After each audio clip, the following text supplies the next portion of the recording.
Mic test, mic test. All right, I'm coming in.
My check, my check.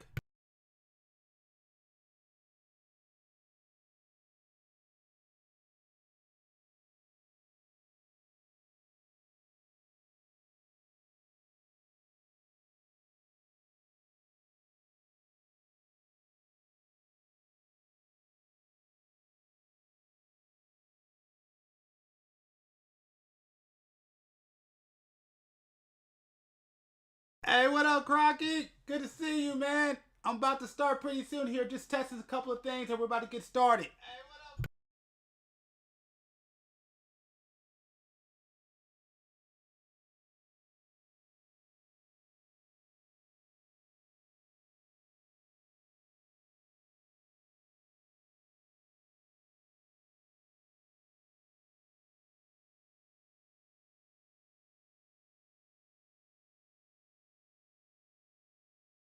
Doing good, doing good.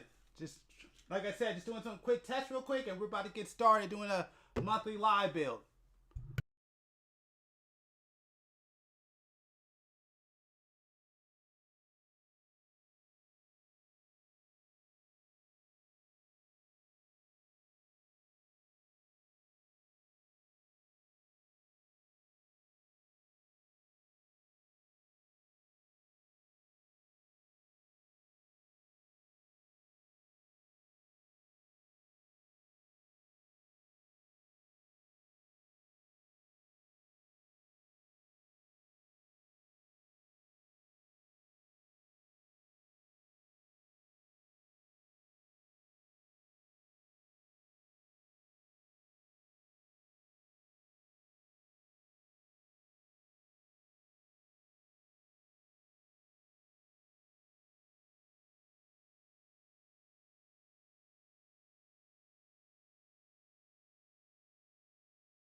Hey, what's up, Jeremy? Give me 1 sec. I gotta fix the chat, and then I'm gonna get started.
Ooh. Boom. What's up? What's up? What's up, everybody? So I want to give y'all an update real quick about what's been happening and why it's been 50 years since I streamed. And honestly, I've been busy ever since my birthday. If you don't know, I had a birthday month last month. And a lot of crap's been happening, so I've been delayed. And so since I had time, because I was going to work on a video, but I decided, you know what, I was supposed to live stream this week. I said, why not? Let's do it today. And so I'm going to do a live monthly build. Oh, thank you. Appreciate it. Appreciate it. And hey, honestly, you being here is the greatest gift a person can ask for. And honestly, that's one thing I want to say. I left for a while. I come back. I wind up with 223 subscribers now on the YouTube channel. So for everybody who's subscribed, I want to say thank y'all. I appreciate it. So today I'm doing a live monthly build, and y'all voted, for me to. Let me talk this alarm. To choose a Gundam myself. So the one I wound up choosing was. Oh, hold on. Let me turn. Let me turn this off. Ha.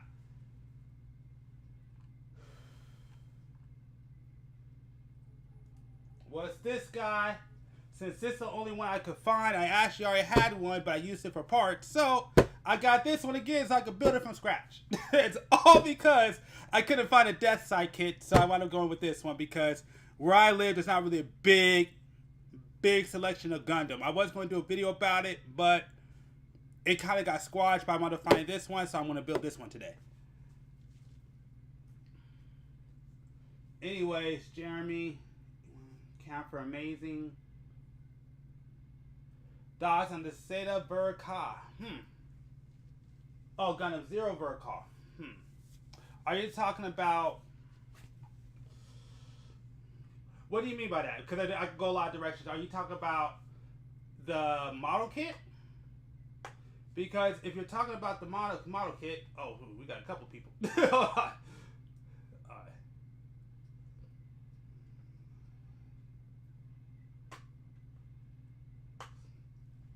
Oh, appreciate it.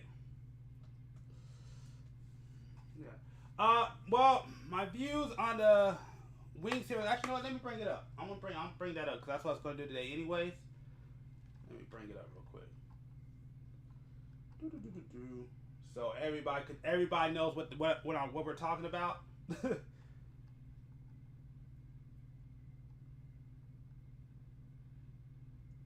it? There we go. Where's it at? You know, what am I doing? Let's go right here. Boom. I just gotta find it. Oh, there we go. So since I'm nice and I'm gonna be professional about this.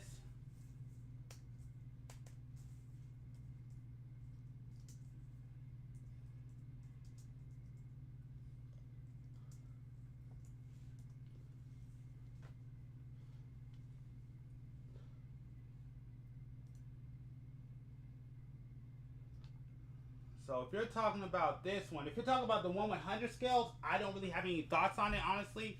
Only because I normally don't build master grades. I'm only have a high grade person, but I know I saw some reviews on it, and from the reviews I saw, it actually looks nice, but it's not something that I normally don't look into master grade. So if you're asking for the master grade, then yeah, I can't really speak on it.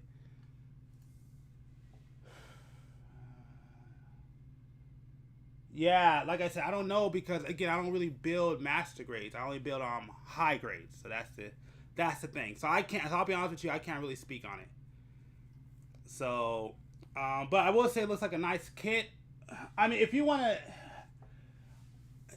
somebody who reviewed it, who do I remember? Because there's a YouTuber I know who reviewed it.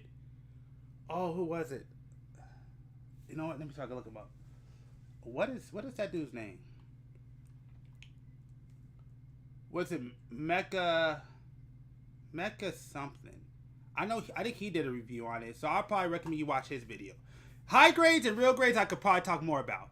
Once you get into the master grades, I'm probably not the best dude to talk on it, just to be honest. So, but I mean, and the only reason why, just so you know, the only reason why I don't really go into master grades is because I just don't have the room for it. So normally the way my mind works is that if I'm not really like, if I'm not really like, it's like how I buy cars. I'm not really a big car guy, so I don't really look into cars like that. Like if I was in the area of cars, then I would look more into cars. So it's like for me when it comes to Gundam, I normally just stick with real grade and high grades. Sometimes SD kits, but I normally don't go beyond that.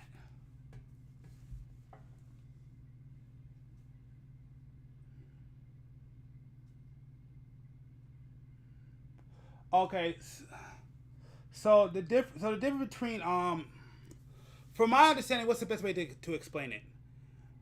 Master grades are basically just a bigger kit with more detail and take a lot more time to build. Where real grades are basically, the best way I could put it is just more higher detail,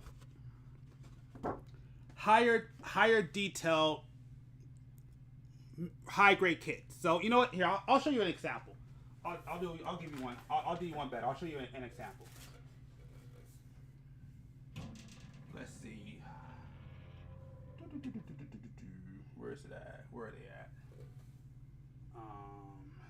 Okay, here we go. Both of these.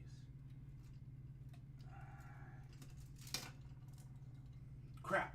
I'll put it together later. Okay, let me ask the question. Let me show you an example. Okay. So here we go. Just real quick, if you can see it. This is the real grade Wing Gundam. And this is a high grade. I hope it's coming in well. Actually, it's probably reversed. So if you look at the difference, the big thing is that as you see, the real grade has a lot more detail than the high grade. That's pretty much, I would say, the difference, how it's built, the quality. So that's really the difference between the two. So this is a pretty good example of the difference between a real grade and a high grade. As you see, so if you look, let me go in close. Look at the legs on, come on, zoom in, zoom in, zoom in, zoom in. Ah, God, this camera's gonna be a prick, aren't you? Yes, you are. There we go. If you look at the,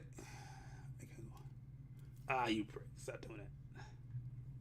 If you kind of look at the legs, you see how it's, I don't know if you could see on your screen, but you see how it's different colors? Whereas this one's more of a solid, come on. It's more solid. So that's a good example of the difference between high grade and real grades. But yeah, no, depending on the kit, yeah, high grades are great. One of my favorite high grades I've ever built that I love is my Moon Gundam. The Moon Gundam is a high grade I 110% recommend anybody get.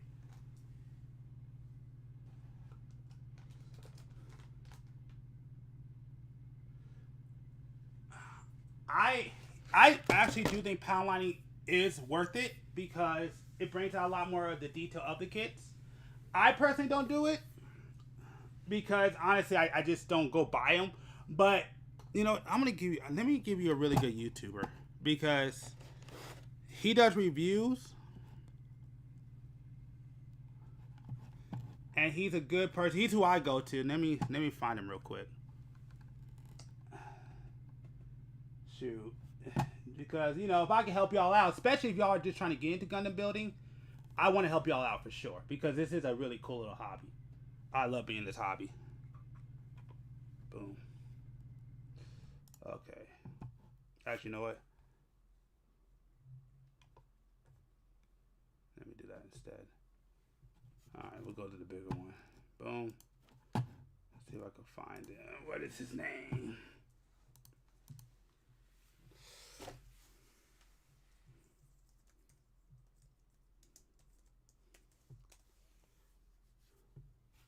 Okay, yeah, I think is that him? Where is he at? Here, let me do this. He should come up right away. Let me see if I can find him. Is this him? Yeah, this is him. This guy right here. This is a really good dude. Like, if you want to get reviews and like Poundline and see it, I recommend you check out this channel. This dude's a really, really great Gundam reviewer. Actually, I think he's one of the top ones right now. There's a couple of guys, but he's one of my favorite ones. But he talks about poundlining, and I would implore anybody who really wants to like get into like reviews and stuff, check this guy out. He's really good. It's my recommendation. It's the dude who I go to for Gundam reviews and when I get kits. But yeah, I think he's a really good dude. But like I said, if you're gonna be here, I have no problem with letting you know what I know.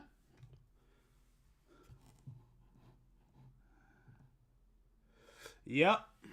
That takes a lot of work. I will say, I mean, there's a lot to learn. I mean, hey. Again, oh, crap. You did not hear that? Oh, and I'm also, I don't have my Discord set up yet. I'm still trying to learn Discord. Once I learn Discord, and then I don't mind talking to people and bringing people on. I'm just not going to do it right now because I'm still trying to learn Discord. So that's honestly what it is. But I do have a Discord, and at the end of my live stream, I'll definitely add you. Not a problem. Where is that? Oh, I know where it's at. Ah. Boom. You see, when you get professional, unlike me, you're gonna have to start getting tools. Like, I'm still trying to figure out how to sand like nubs and stuff. I'm not really good at that right now. I want to say I'm new to Gundam building. I just am new to more like doing the detail stuff. Like, I just started getting this little supply case right here. I want to say since the last, 2 years since I came back to do Gundam building.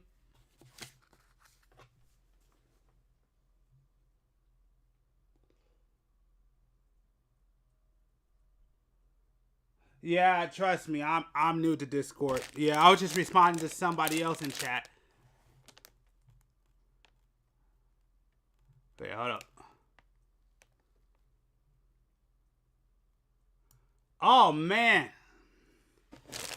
I'm glad to hear that, man. Hey, man.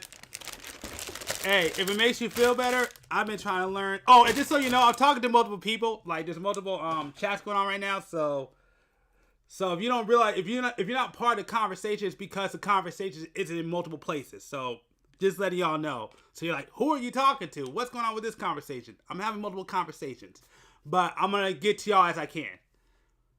Are you building Agent Gear? Yeah, pretty much. You can call it that.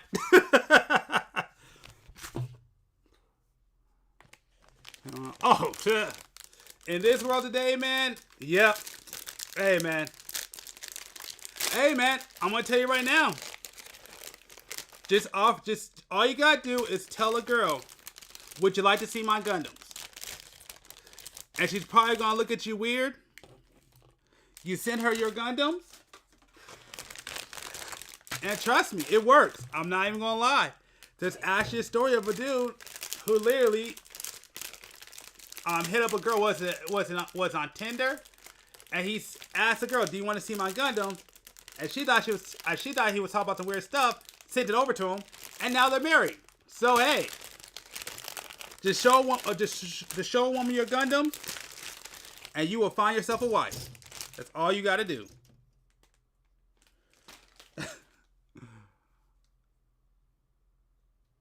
And he's like, I don't know. I never heard of Legos bringing a couple together, but I have heard of Gundam, so you could try it.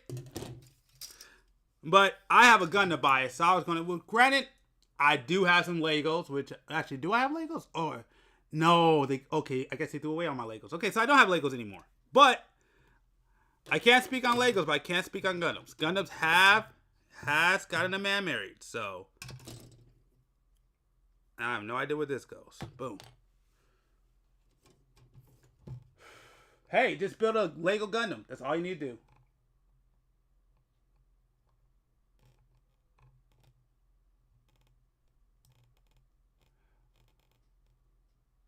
Oh, really? How many? What kits were they?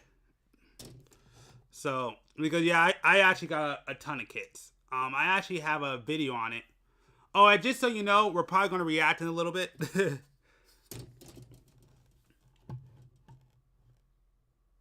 Yeah, yeah, let me know what 3 kits that you build. Yeah, I ain't gonna lie, I got a lot. But hey, I got a reason to now. I got a channel to maintain, so you know, I gotta do a lot of these. And I'm just fiddling, not even knowing where the instructions are at. Here we go.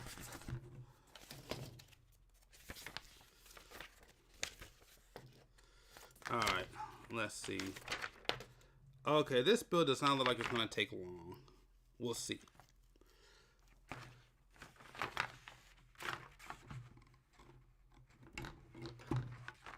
Yeah, let me know what Gundams you build. I'm interested to know.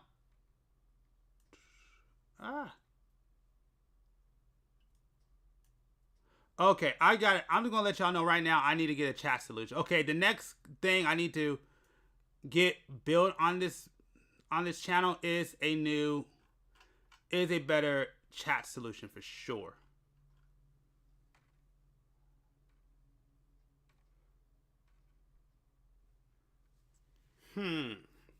That could be a good thing. That could be a bad thing. So think about it. So from what somebody told me, when you find a woman that's exactly like you, you two tend to hate each other because you see the worst aspects in you. That's what I've heard. But I don't know if you got the same sense of humor. But I wonder what do you mean by brain rot? Do you mean she has the same sense of humor? Or do you mean that when you talk to her, you question her way of thinking? So it depends on what you mean by brain rot. Because depending on how you mean by brain rot, it's how I'm going to go with this conversation. Same sense of humor? Oh, yeah. Hey, that's a good thing. That's a good thing. Listen, you don't want a boring relationship. And if you can get a woman that can take on your sense of humor, man, I think you got a winner. At least I hope you do. As long as she's not crazy or psychotic, then it should work out. But if she's psychotic and psychopath, I just recommend you sleep with your one eye open. That is my recommendation.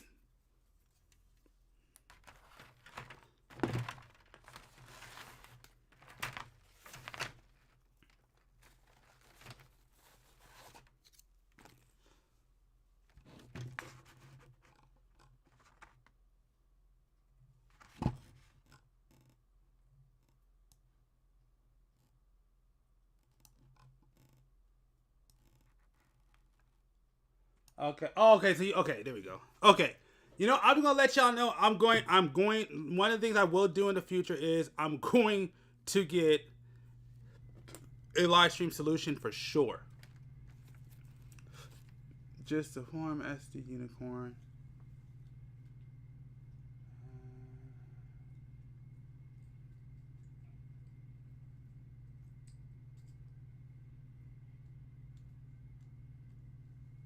I just had SD full armor. I wish his heart would get out the way so I could read the rest of it. Okay. Oh, so you're an SD guy. Hey, I never met an SD guy before. I've had some people on my stream that are like Saku fans, but you're the first person, well, granted, one of the few people that actually like SD Gundams. So, which is not bad because I know they're doing a lot of building and supporting of SD Gundams right now. So, you came into this hobby at the right time.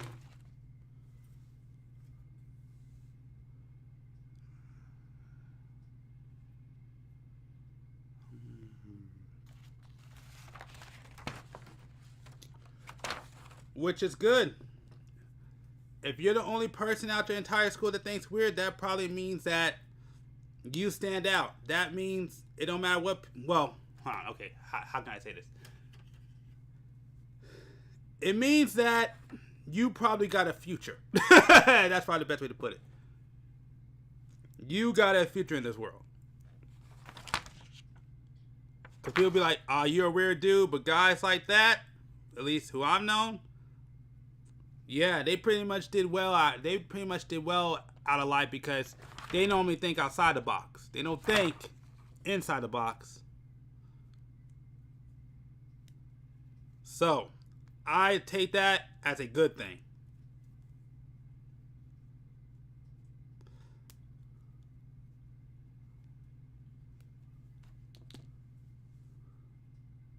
Oh, yeah, let me pay attention to your question about that. Yeah, I heard a loop. See, I heard these new SD kits are actually really, really good. Now, again, like I said, I have not gotten into SD. I know I pay attention to them from time to time, but SD is not really where I like to do things. Like I said, I'm more of a high grade and a real grade kind of guy. That's what I'm really into. But no, I do think, because I've been looking at some of the new SD kits, and they are actually looking pretty nice lately. And I did see the Lupus Rex, and that thing. Wait a minute, which didn't they come out? Let's go to Google. Oops, let's go to full logo. There we go. Where is it at?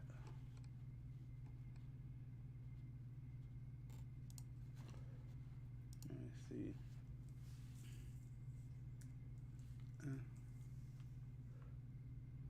Oh.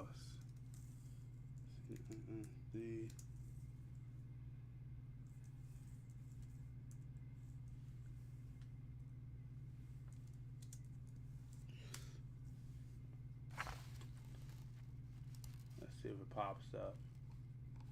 Oh, it just shows a regular one. It doesn't show the SD one. That sucks.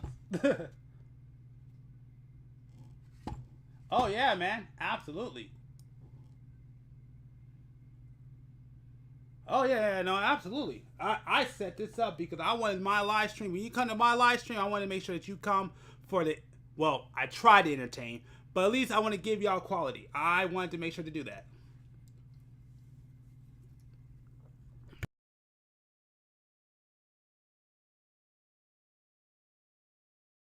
Like I said, I want my live streams.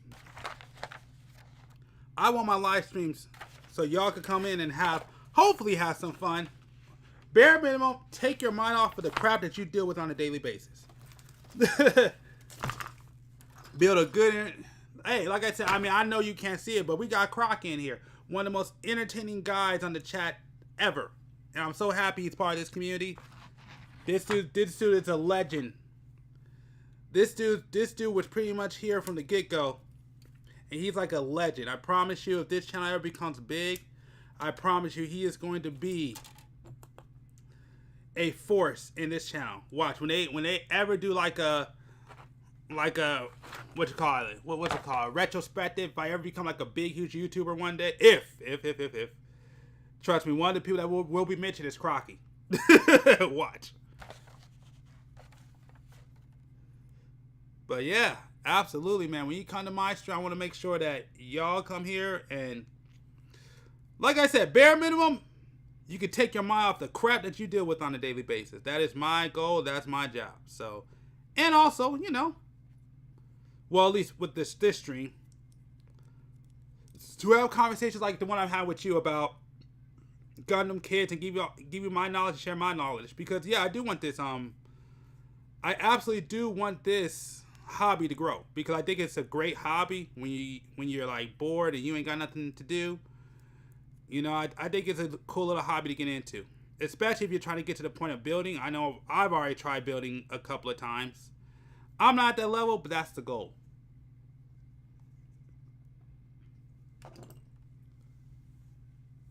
But yes. And I do not know why that is not coming up, which sucks. Oh yeah, I can't go back. That's the only issue with, just so you know, with Google, is that I am unable to go back. There's not a back button. I gotta see if I can get a back button to work. That's the only thing that sucks. Alright. But yeah, we're gonna turn that off. But you know what? Let's go ahead and check out some videos. Oh, where's my headset?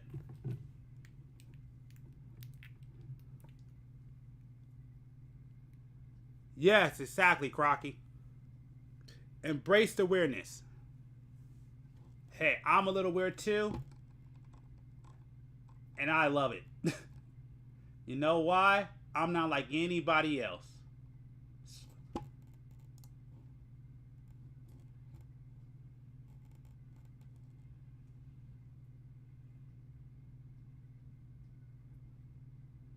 Well, actually, I actually did a video on my YouTube, well, on this YouTube channel technically. I got tongue tied. On this YouTube channel of like kits that I'm looking for this year, which I actually, the funny thing is, I got a lot of them. Actually, here, heck, you know what? All right, here, I'll do before I start to react. Well, before I turn on a video,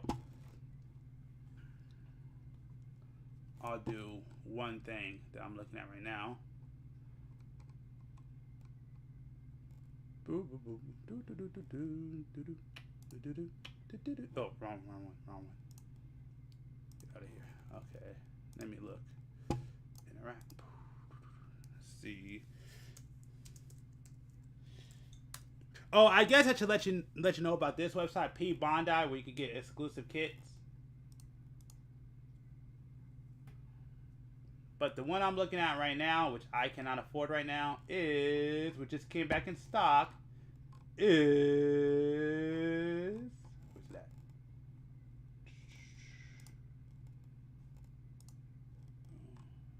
Oh, what the heck?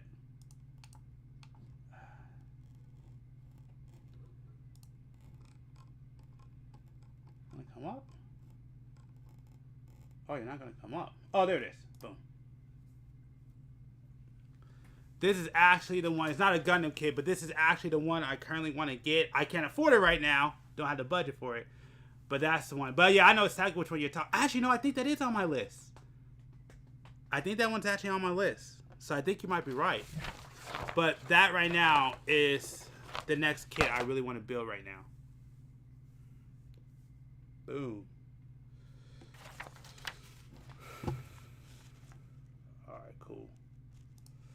But yeah. But anyways, let's go ahead and check out some videos that we could watch while I'm over here building.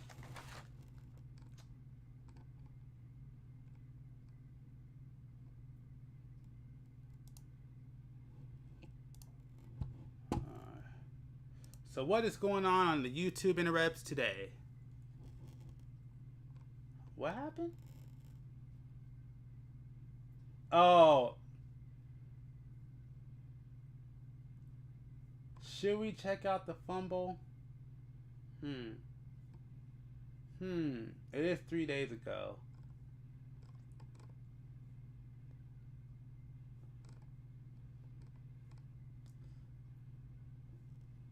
Alright, we're going to check this out.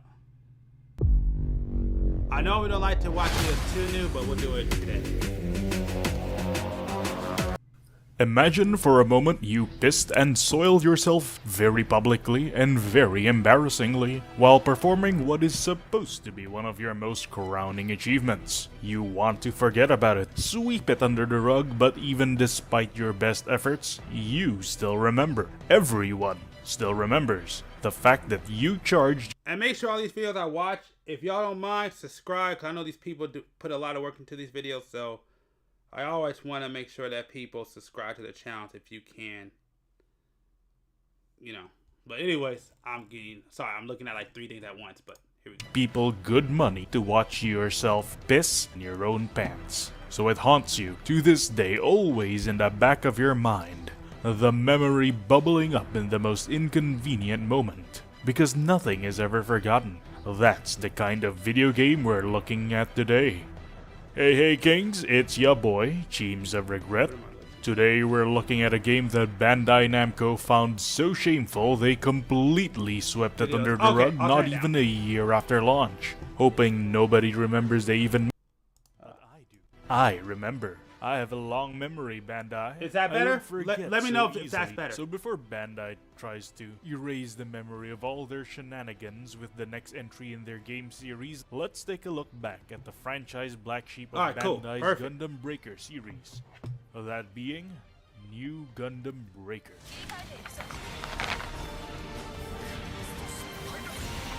Cool. 820, 24.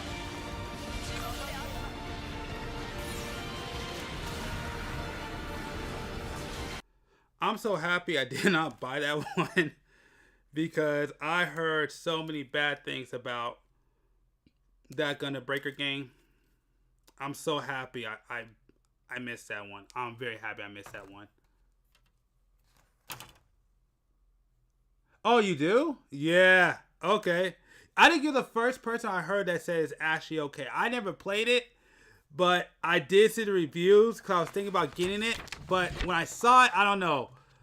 I like to say I have like a sense for these things, and something told me that it was like, eh. And after I saw the results, I'm kind of glad that I did skip it. Oh, I'm gonna tell you right now, I actually have a video series on it. Well, actually, I already pre-ordered Gundam Breaker 4, but Gundam Breaker 3 is a really good game. It's a really I'll apply this. For a Gundam game, it is a great game. But as a game, it's a solid game. But yeah, as a Gundam game, no, I love Gundam Breaker 3. Actually, I'm planning on making a couple of videos in the upcoming weeks, kind of saying my goodbye to Gundam Breaker 3 and going into Gundam Breaker 4. So that's kind of the goal. I may start working on that series now and start putting it out in July. So once it comes out in August, we'll just go ahead and play it. So that's what I'm thinking about doing. I'm thinking about doing a weekly series, maybe starting in July or August. That's a countdown to the release of Gundam Breaker 4.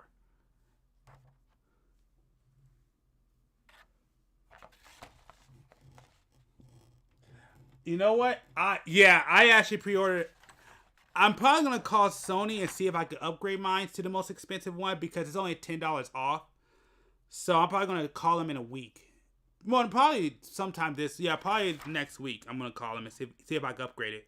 Because right now I think I only got the, what is it? What's that one called? Is it basically the one just under the highest, basically under the one that you got, under the Ultimate Edition. I forgot what that edition's called.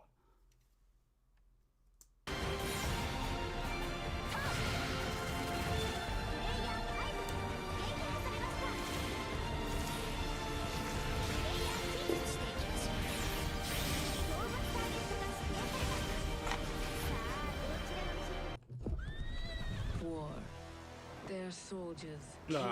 Boo! Get out of here. Well, I shouldn't say boo because people are actually making money. So.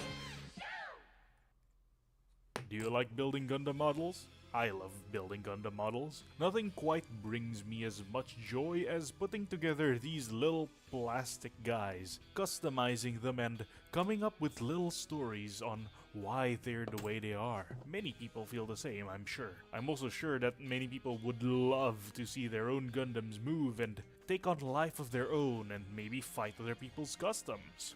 Now this is where the Gundam Breaker series of games come into play. The Breaker games are all about customizing your own Gundam model kits and taking it into battle, kind of like a kid-friendly version of Armored Core. The first Gundam Breaker game came out in 2013 for the PS3 and PSP, and a sequel quickly rolled out the following year in 2014, before finally capping off with a threequel on the PS4 in 2016. Now, nobody was sure what would happen to the franchise after the trilogy was done. People didn't even know if Bandai was going to continue the series or not. It doesn't help that Gundam Breaker 3 was kind of seen as the peak of the series, and any follow-up was going to have an uphill fight going for. Facts. I have Gundam Breaker 3. Ooh, I almost cut the wrong thing. I actually have Gundam Breaker 3. It's a really good game. Which I think I already said that. I just repeated myself. It took a while, but Bandai finally opened up about the series' future with New Gundam Breaker, the fourth installment in the franchise and a fresh start completely unrelated to the previous games. A New Gundam Breaker.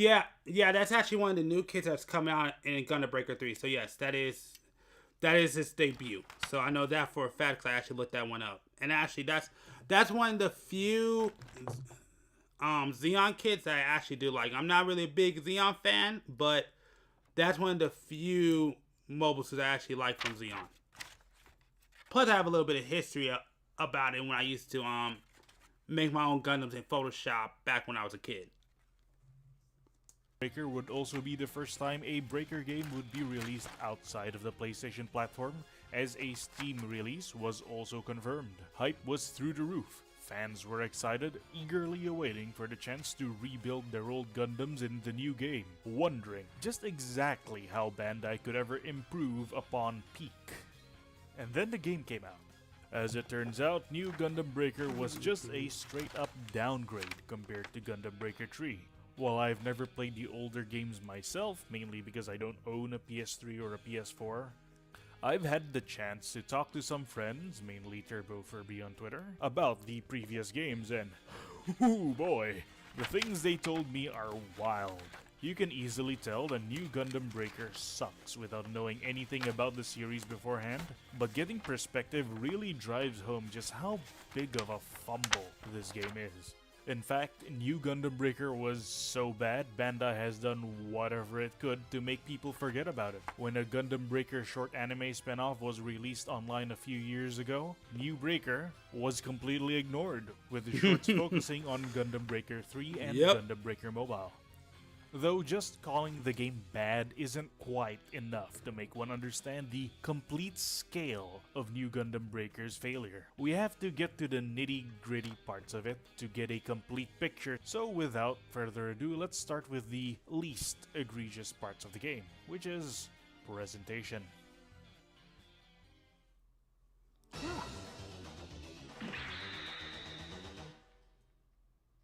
The game's visuals are probably the only part of the game that didn't see any noticeable downgrade from Gundam Breaker 3. Granted, this should have been expected. Yeah, that's probably the only reason why I don't really agree with that statement, because you just said it best. It will probably break the game.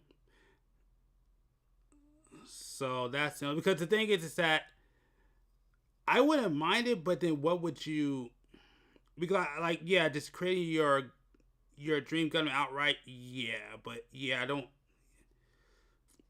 I think that would kind of, I think you said it best. I'm not even going to argue with that statement because I think what you said was exactly what the problem would be with that. Considering it's a late PS4 game running on a fancy new engine.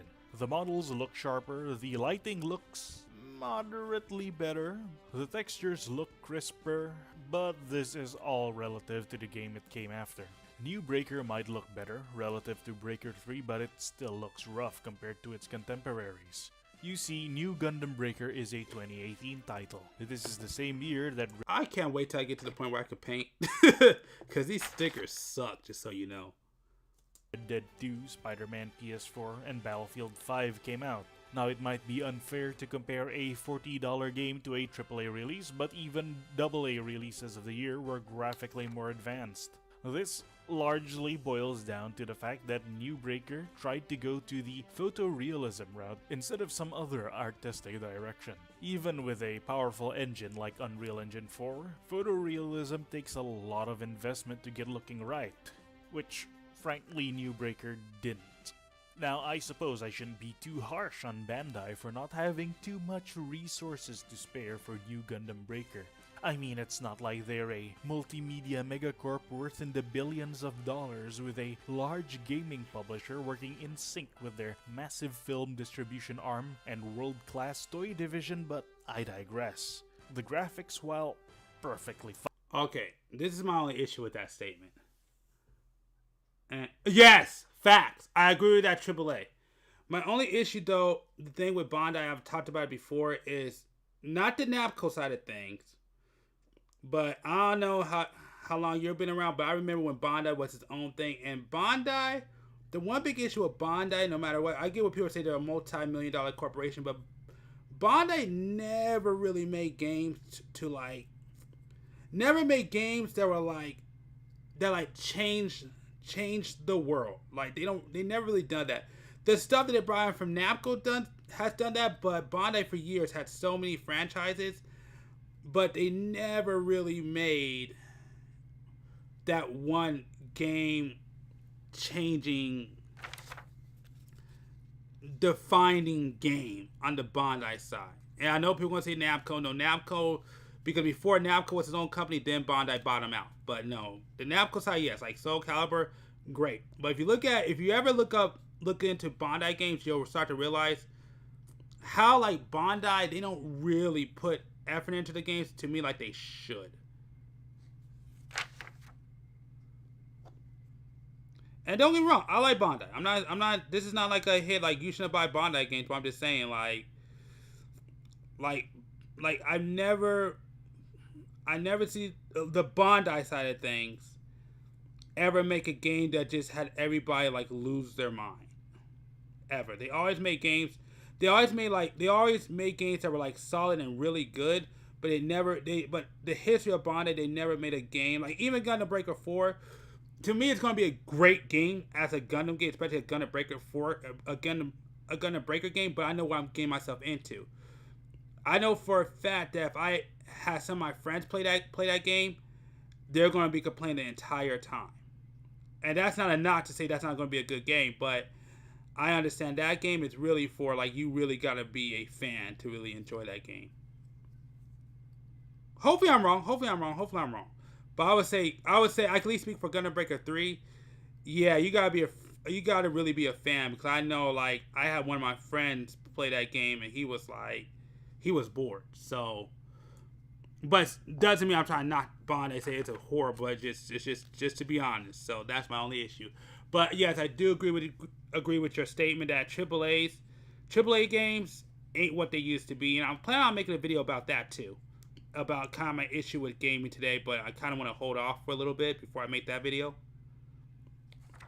I want to kind of stick with the Gundam stuff for a little bit.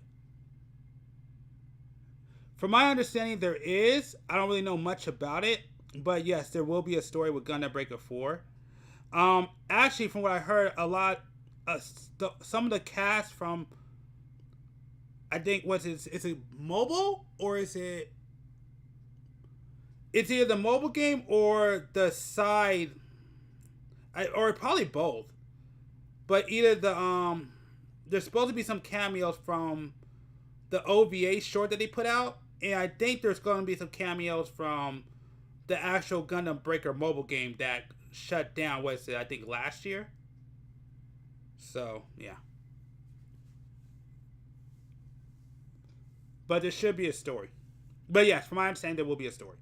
Functional for what it's supposed to be doing is very lacking, in my honest opinion. If Bandai didn't go for the photoreal angle for graphics and went with a more stylized approach, maybe something closer to Gundam Extreme VS, or hell, I don't know, maybe even something like Gundam Evolution. And this is just talking about all the in-engine stuff. For the game's narrative moments, New Gundam Breaker uses these visual novel style slideshows, which wouldn't be such an issue if the character sprites weren't so fucking boring. The supporting characters that fight alongside you for the length of the game all look so generic. They're like anime character tropes distilled to a singular design. Worse still is the main character. Now, he mostly never shows up on screen, but on the few occasions that he does, he looks... he looks like a fucking hentai protagonist. Like... what is this? I'd settle for a generic isekai protagonist design over this. Like, oh my god! Even the mobile game that came out a year later after New Breaker had much better and striking designs for their characters, and they were in a school setting too. This is moving on. On the audio front, things are slightly better. Well, better in the sense that it's not sloppy or mediocre the same way the graphics are, but at the same time there's really nothing to write home about either. The original tracks composed for the game are fine. They definitely are on the generic end of the spectrum, but they're fine, they're catchy, they're nice to listen to. But the thing is, when you hear the original tracks being played, it gives you this uncanny feeling that you've heard them from some other place or some other game before, even though it should be the first time you're hearing it. That being said, again, it's not bad. It's perfectly serviceable for what it's supposed to do. However, when it comes to tracks that are inspired or lifted directly from all the different Gundam series that New Gundam Breaker features, they're great. They're pretty good. These usually are played when bosses from those series show up in levels, and it is a noticeable improvement whenever they start playing these songs. Whoever was in charge of picking... Hey, when it comes to... Oops, okay, that was in my ear. When it comes to Breaker, honestly, I'm looking at... Because I never played new... I didn't play the new... Oh my god, I'm getting tongue-tied. I did not play the new Breaker... new Gundam Breaker. I did not play that game at all, so yeah, I can't really comment on it except for the fact that I did see the reviews when it came out, and man, did that game get destroyed. So, and so like I don't know nothing about it, just to be honest. I don't know anything about it. Or adapting these tracks to recreate in New Breaker, they knew what they were doing, and that at the very least is worth some praise. As for sound effects, well, they're nothing special. They all sound about right for a Gundam game. Nothing's too punchy or anemic, nothing stands out or anything. The sound effects, well, they simply are. I always dreamt of leaving this place, becoming more than a peasant. Okay, I'm gonna let this one play. With an adventurous life. Well, no, I won't. I'm gonna let this one play that's short. No, I'm gonna skip it. Forget it.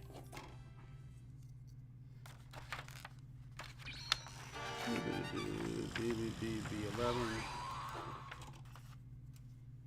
As much as I wish the endless slop of mediocrity and misery stopped with the presentation, it unfortunately continues to the gameplay itself, and arguably it's not even arguably, it definitely is far worse here.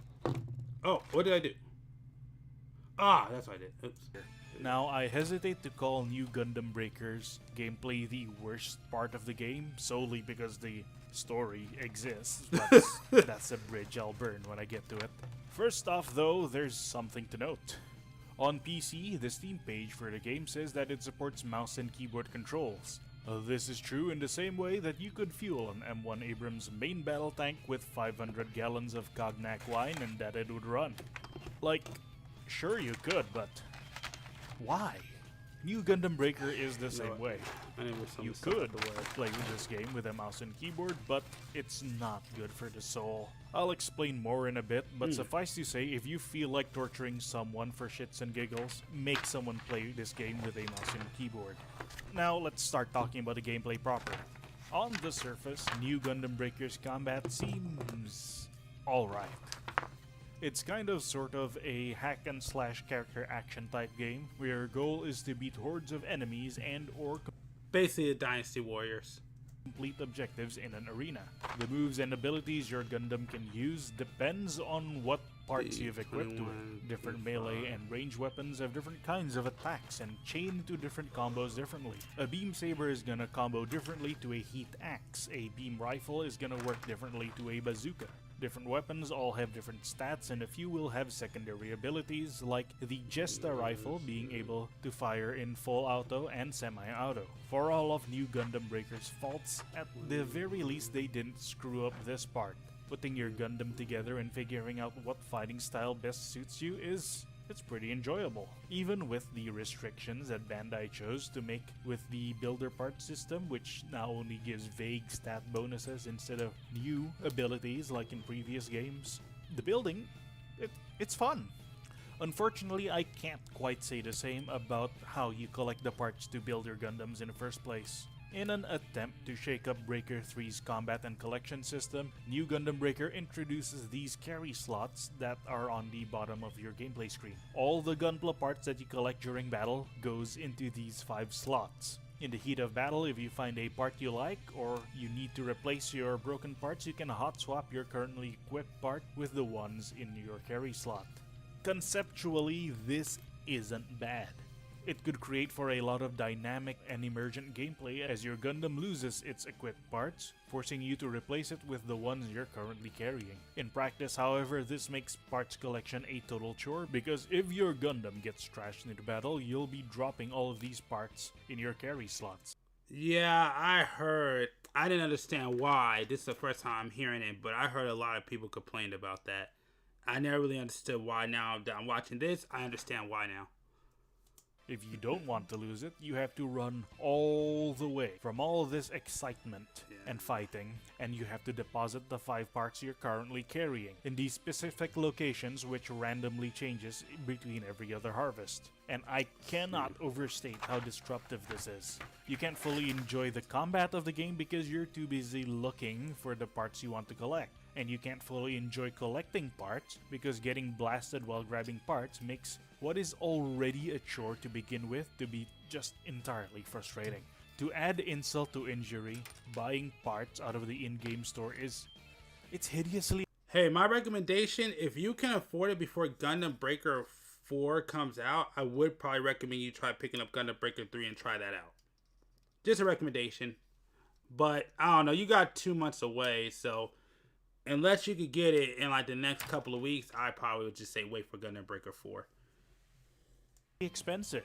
The parts go for absurd prices, up to the 6-digit marks, while you barely make a few thousand every other match. The devs managed to turn what is supposed to be the most enjoyable part of the game into a tedious, grindy, and unenjoyable slog. Honestly, it's an amazing achievement on its own.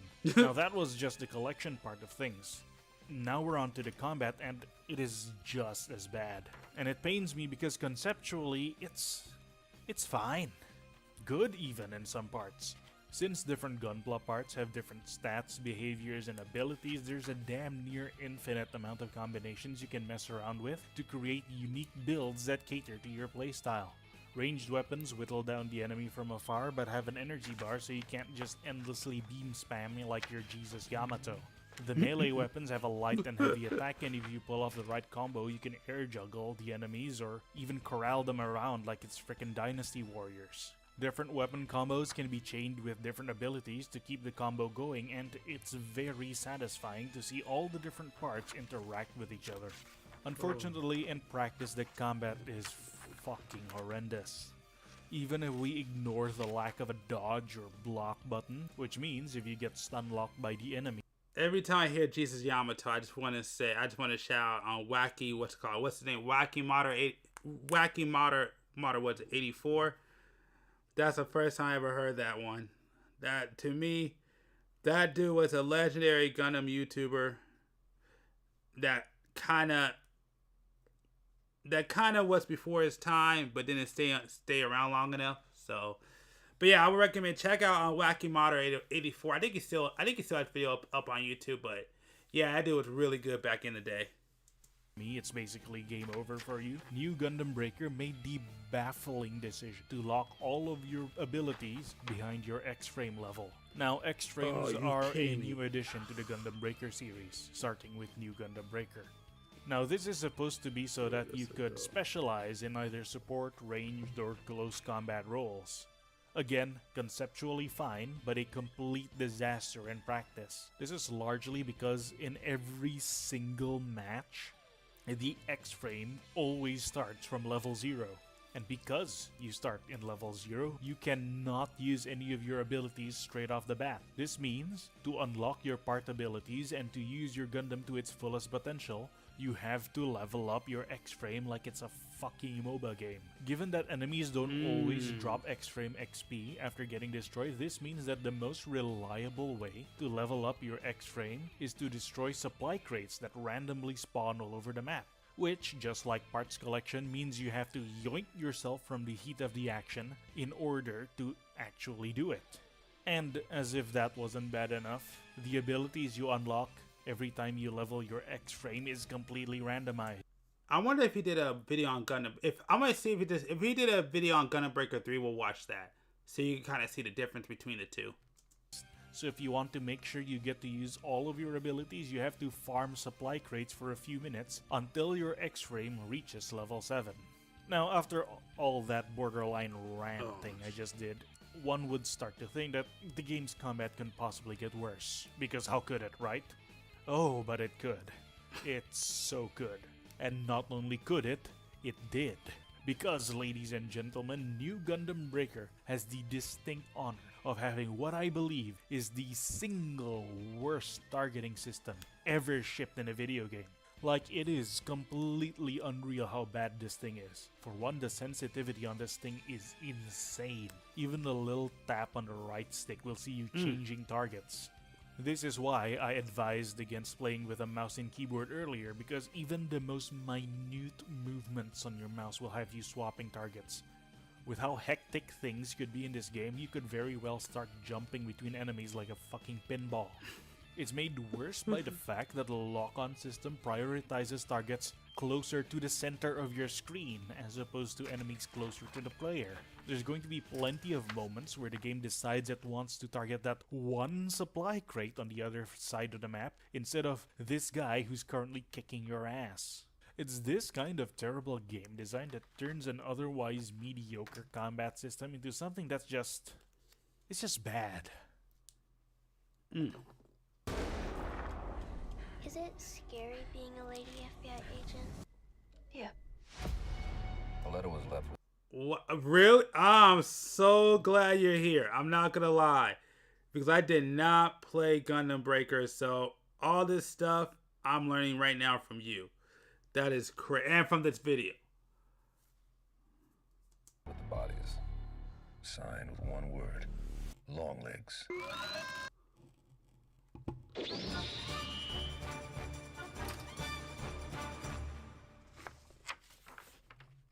Finally, we get to the game's story, which, honestly, it's so forgettable I'm not even sure it's worth getting into. However, since I am a man of integrity and a paragon of moral virtue, I do feel it's necessary for me to actually discuss the worst part of the game. So, spoiler warning, I guess. Not that there's anything in this game worth experiencing on your own, but here goes.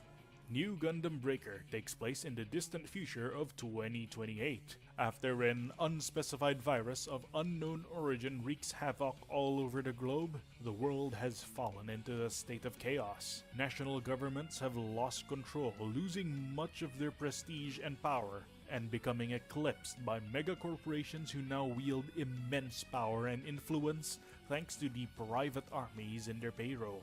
These megacorporations wage open proxy wars against each other for world domination, trampling anything and everything underfoot. Countless die, and with demand for soldiers growing, schools and universities are co-opted by the megacorps as a way to funnel younger and younger soldiers into their forever wars. They lure these wide-eyed young men and women with corporate scholarships and student loan programs before clapping the chains of corporate servitude once their will has been broken. Now this is where you come in. You play as John Gundam, and you see in one such corporate... Is that really your name, John Gundam? Is that really the name that they come up with? Oh, but if the character's name really default is John Gundam, that is terrible. Oh my god.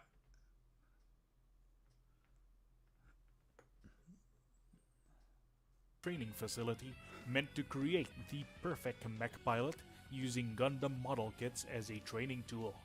Unfortunately, the Academy has been overtaken by corrupt and selfish fiends who value their personal interests, agenda, and happiness over their loyalty to the Bandai Corporation. Now it's up to you, and you alone, and you and 5 worthless companion characters to make things right and make Gundam great again by beating the ever-living shit out of your enemies until they realize their faults and once again. Why would you as a company make your own company the villain? Why would you do that? Oh my god, this is a story. This is awful. Oh, I see why you had no idea. I wouldn't have paid attention either. Oh, this cannot be this.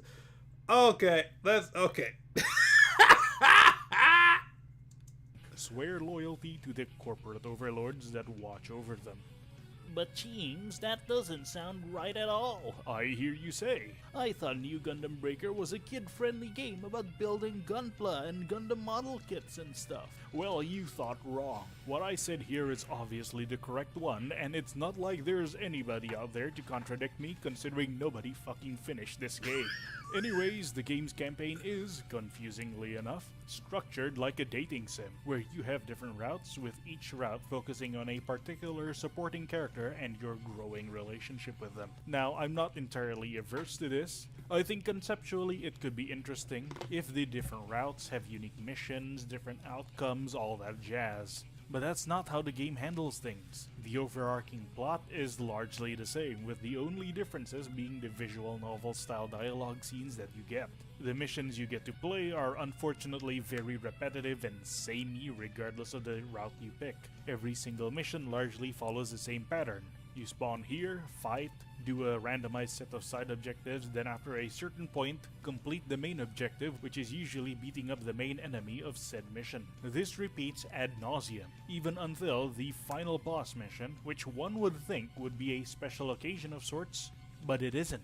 The final battle is quite literally just the main villain, who up until this point only showed up once in the intro and then never again. He has 3 of the same Gundams, running simultaneously fighting you.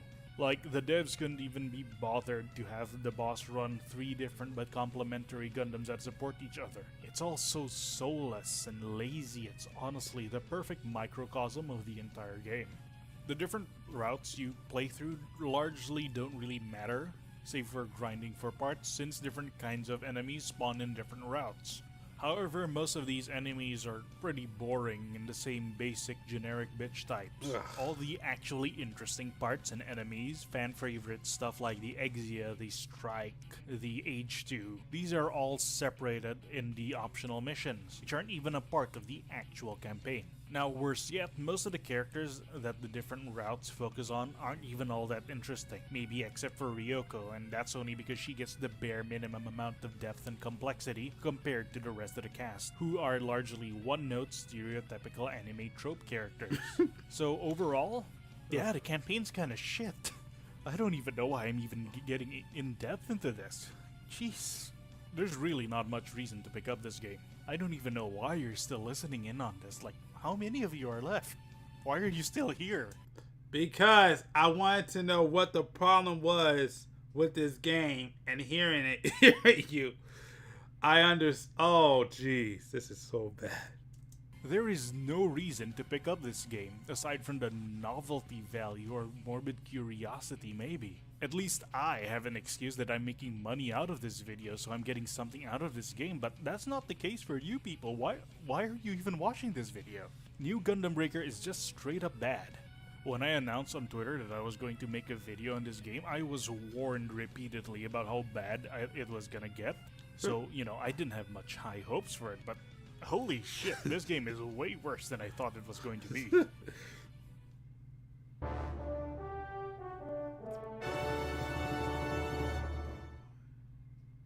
Anyways, that's about it for this video. Gundam Breaker 4 does look like it's on track to be a much better game than New Gundam Breaker, but I'd still Facts. advise caution before picking that up. Wait for an open beta to come out, or straight up just wait for it to launch and see if it's actually good. That's probably the wisest thing to do. Given Bandai's recent track record when it comes to Gundam games, I have my doubts with Gundam Breaker 4. Now I hope it's good, I really do, but I wouldn't be surprised if it was bad. Now anyways, I've got another review down the pipeline, so if you're interested in that, feel free to hit the subscribe button. This has been Teams of Regret, wishing you all good luck and Godspeed. Signing out. Listen, from everything I heard and I paid attention to, and that I've seen, Gundam Breaker 4 should be a way superior game. I want to see if this dude has a review on Gundam Breaker 3. I just want to check. Do you have one on Gundam Breaker 3? Let's see. Do you have one on Gundam?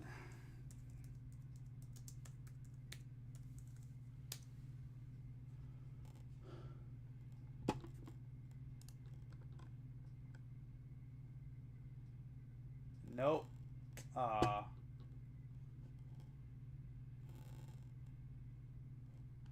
Okay. That's it. I was hoping to say they had one for Gundam Breaker 3.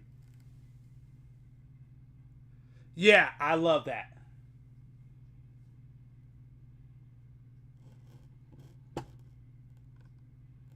Oh, trust me, I know. Again, the only reason why I'm not doing a video on that right now is because I want to wait for the game to come out and I want to give the DLC a chance to come out with some really great kits. I mean, come on now. The unofficial channel mascot, which is the Gundam Gemini, isn't even in the game. And I'm definitely not happy about that at all. Here, let me see if I can find a review on the Gundam Breaker 3.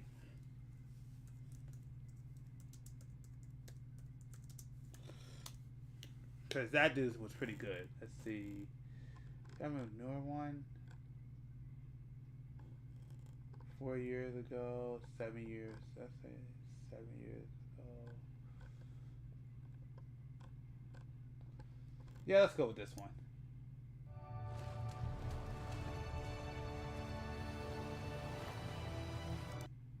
Hi everyone, this is Kenzie.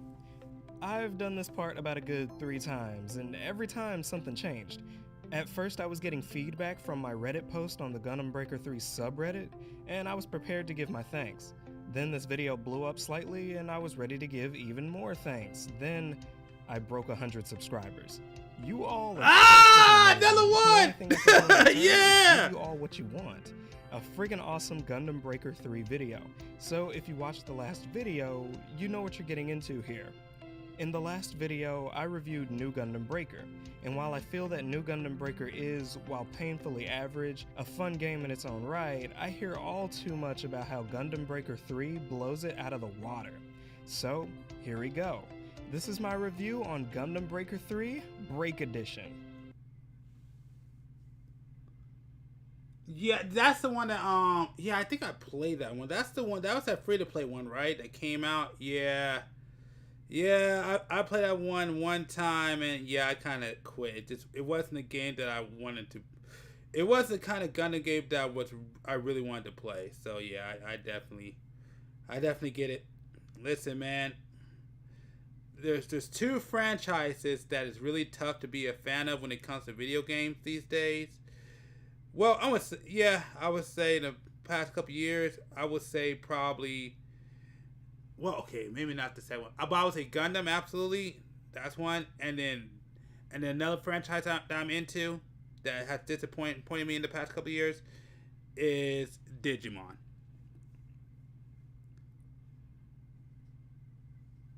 These are the 2 ones I'm a fan of that just disappointed me. Crap.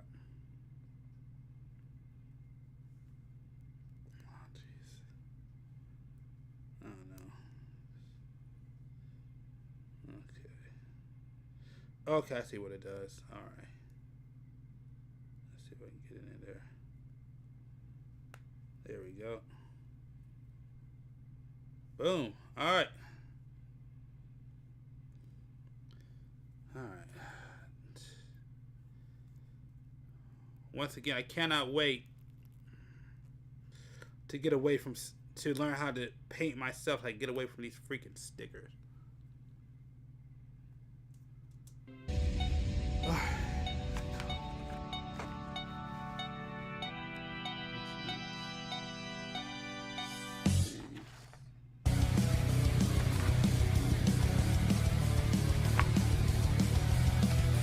Upon starting the game for the first time, you have to do a lot of reading, and by reading, I mean... After all of that, the game immediately threw me into the story. I heard that song in forever. You play a competitor in somewhat of a Gundam Grand Prix, where you have to make the Gunpla that will rival the rest. That premise immediately stuck out to me more than New Gundam Breaker. Games like Yu-Gi-Oh! Beginning of Destiny, Super Dragon Ball Heroes, and now Gundam Breaker 3 all deal with you playing the game within the game, while not being in the universe of the game itself.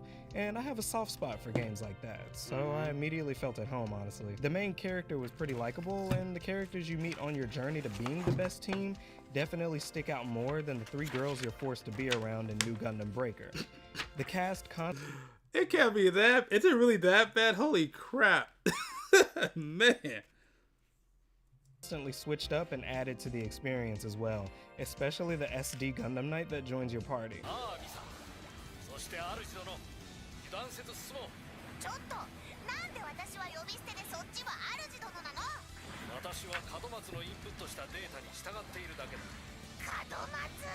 And yes, while you are a faceless protagonist, at least you get to see yourself in the hub world, so that helps to allow you to identify with your pilot more than in New Gundam Breaker, which showed you no one. Overall, the game's introduction did much better than New Gundam Breakers, but not everything is peaches and cream. The intro also throws you straight into the gameplay with a pre-made GM3.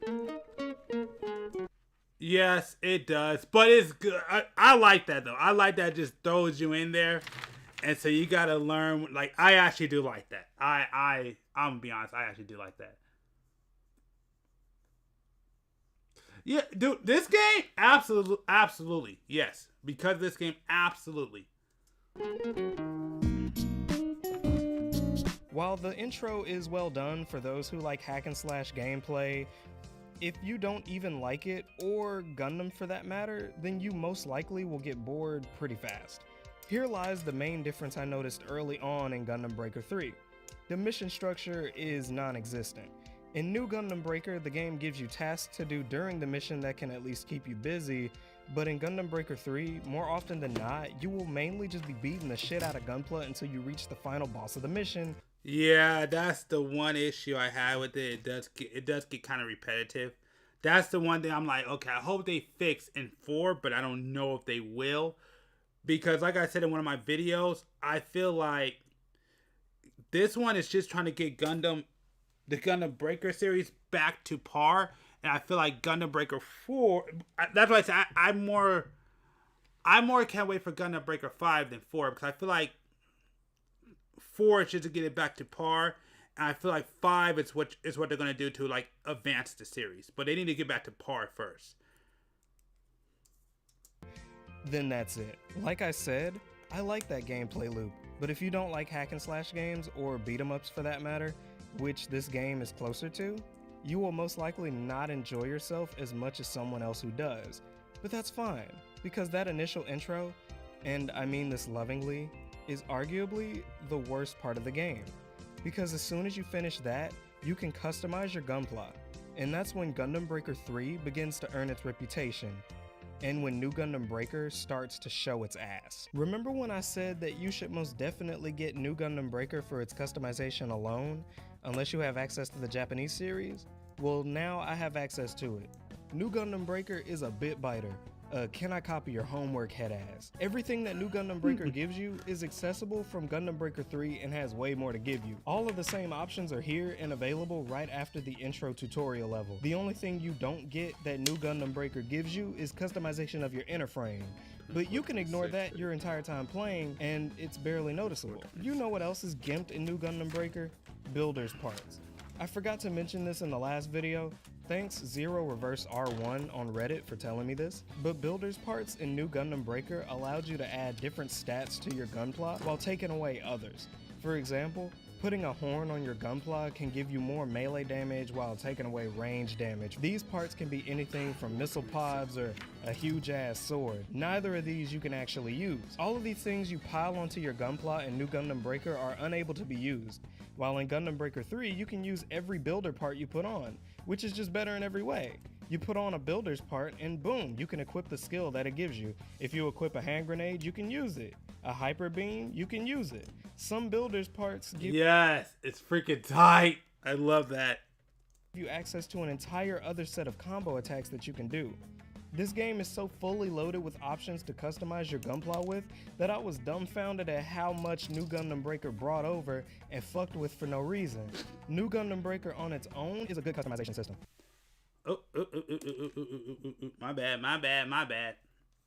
But compared to Gundam Breaker 3, it loses. Not terribly, but it is still a loss. Okay, now one place where the comparison gets a little harder to determine the winner in is the graphics, and honestly, I don't know. Gundam Breaker 3 absolutely wins because it's an older game. So it wins by default. I can tell you that right now.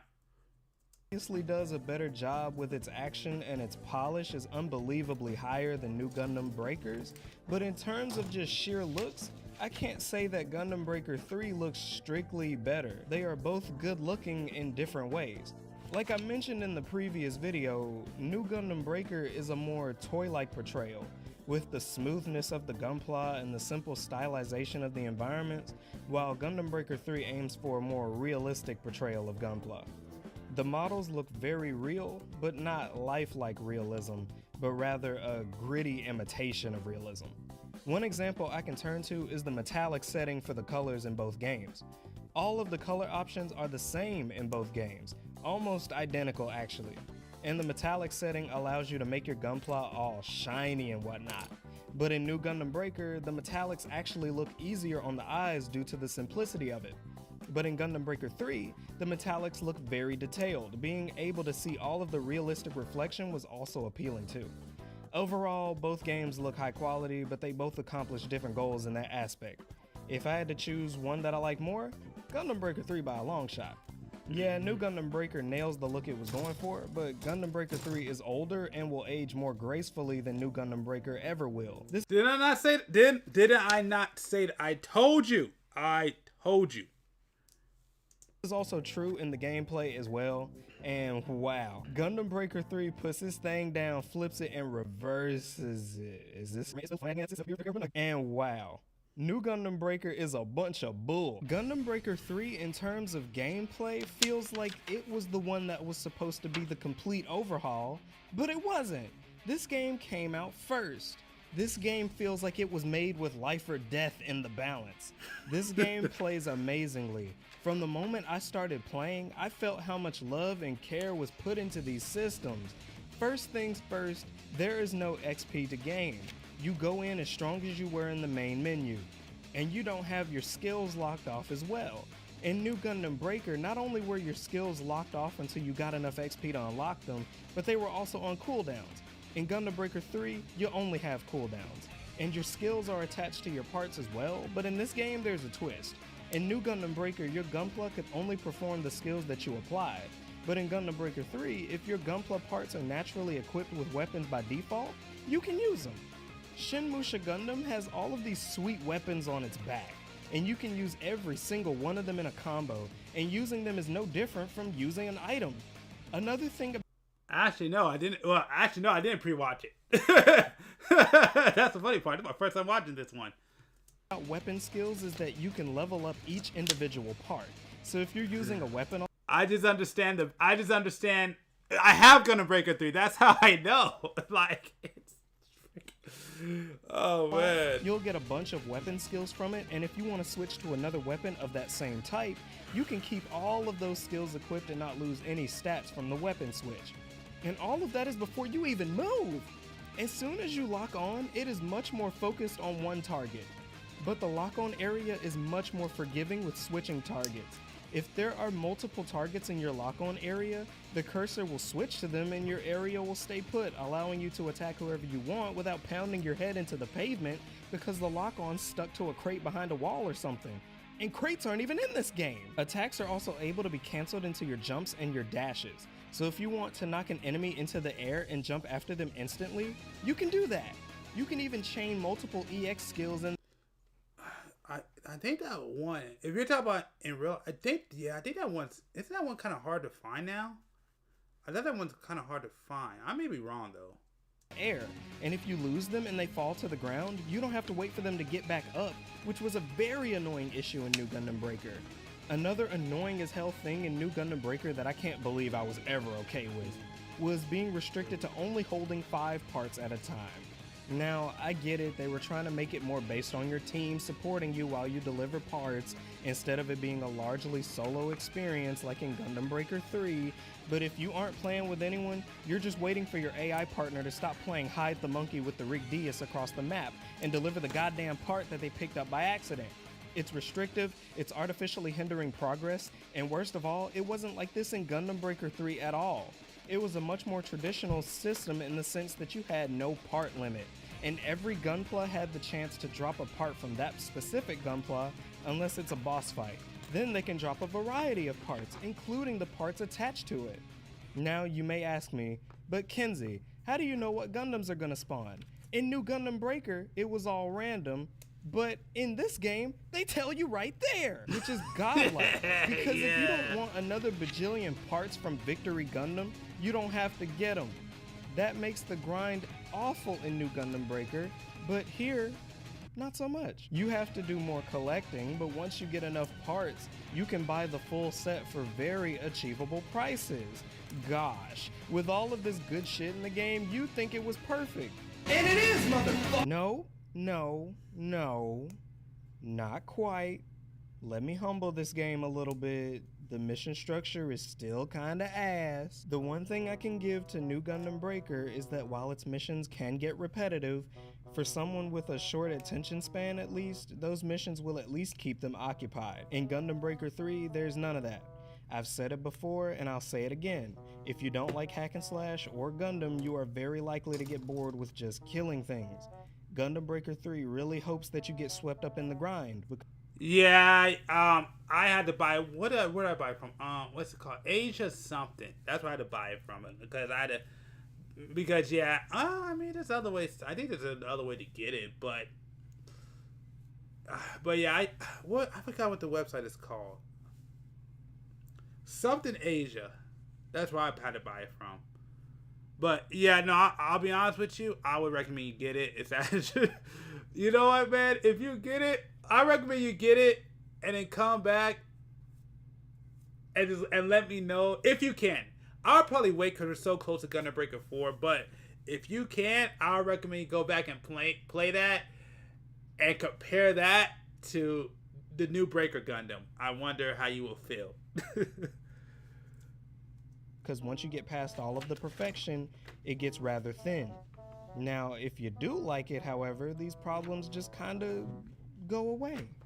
But only being able to choose between kill a bunch of Gunpla, or kill a bunch of Gunpla so you can kill their Nexus, or kill a bunch of Gunpla so you can kill the Big Daddy Gunpla makes it really easy to take breaks. In short bursts of grinding, Gundam Breaker 3 is probably at its strongest, but in a marathon, it could probably do the opposite to someone and turn someone away from the lack of variety.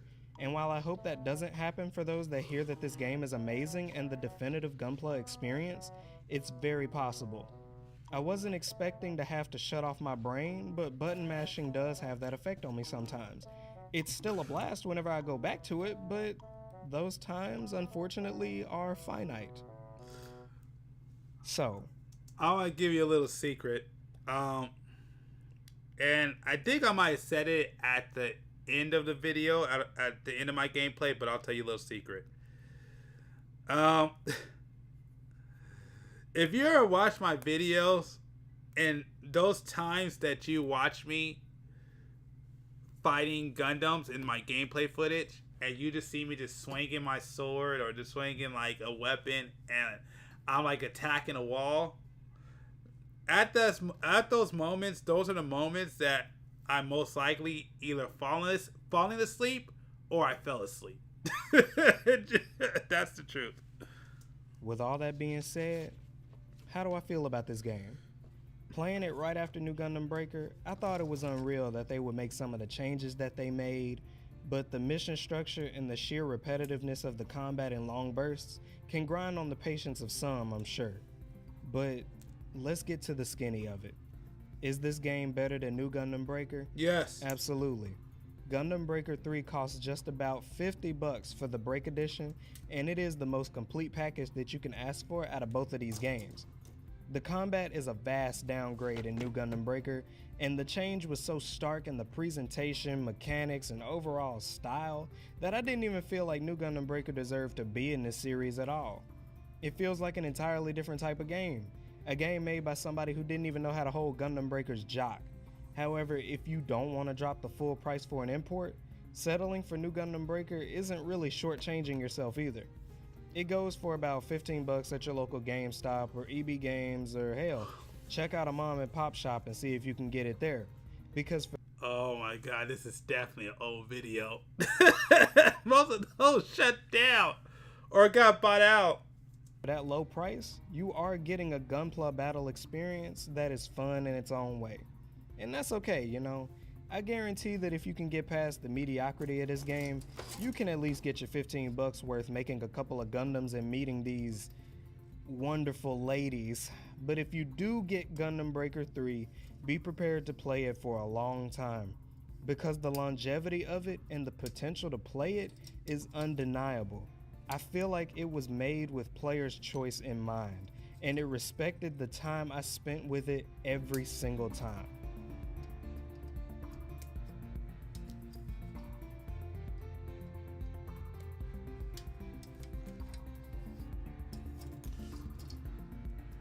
This is why us, who has actually played Gundam Breaker 3, is super hyped for Gundam Breaker 4. Because we really see the improve. We really know what their problems were. And we could really see the improvements. Like, ugh.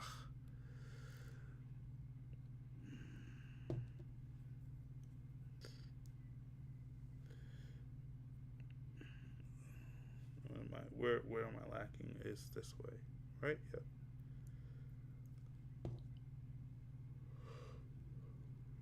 Oh, this way. Boom. All right, that's one.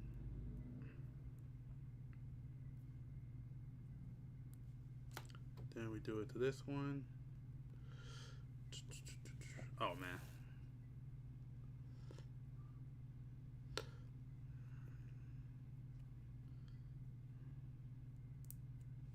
Alright, we about to go ahead and check out another game. Another video that we could check out. But yeah, I just wanted to play that so you can kind of see the difference. Let's go check out something else. What else is going on? Oh, you know how? Wait, go back. No, I think I can't go back.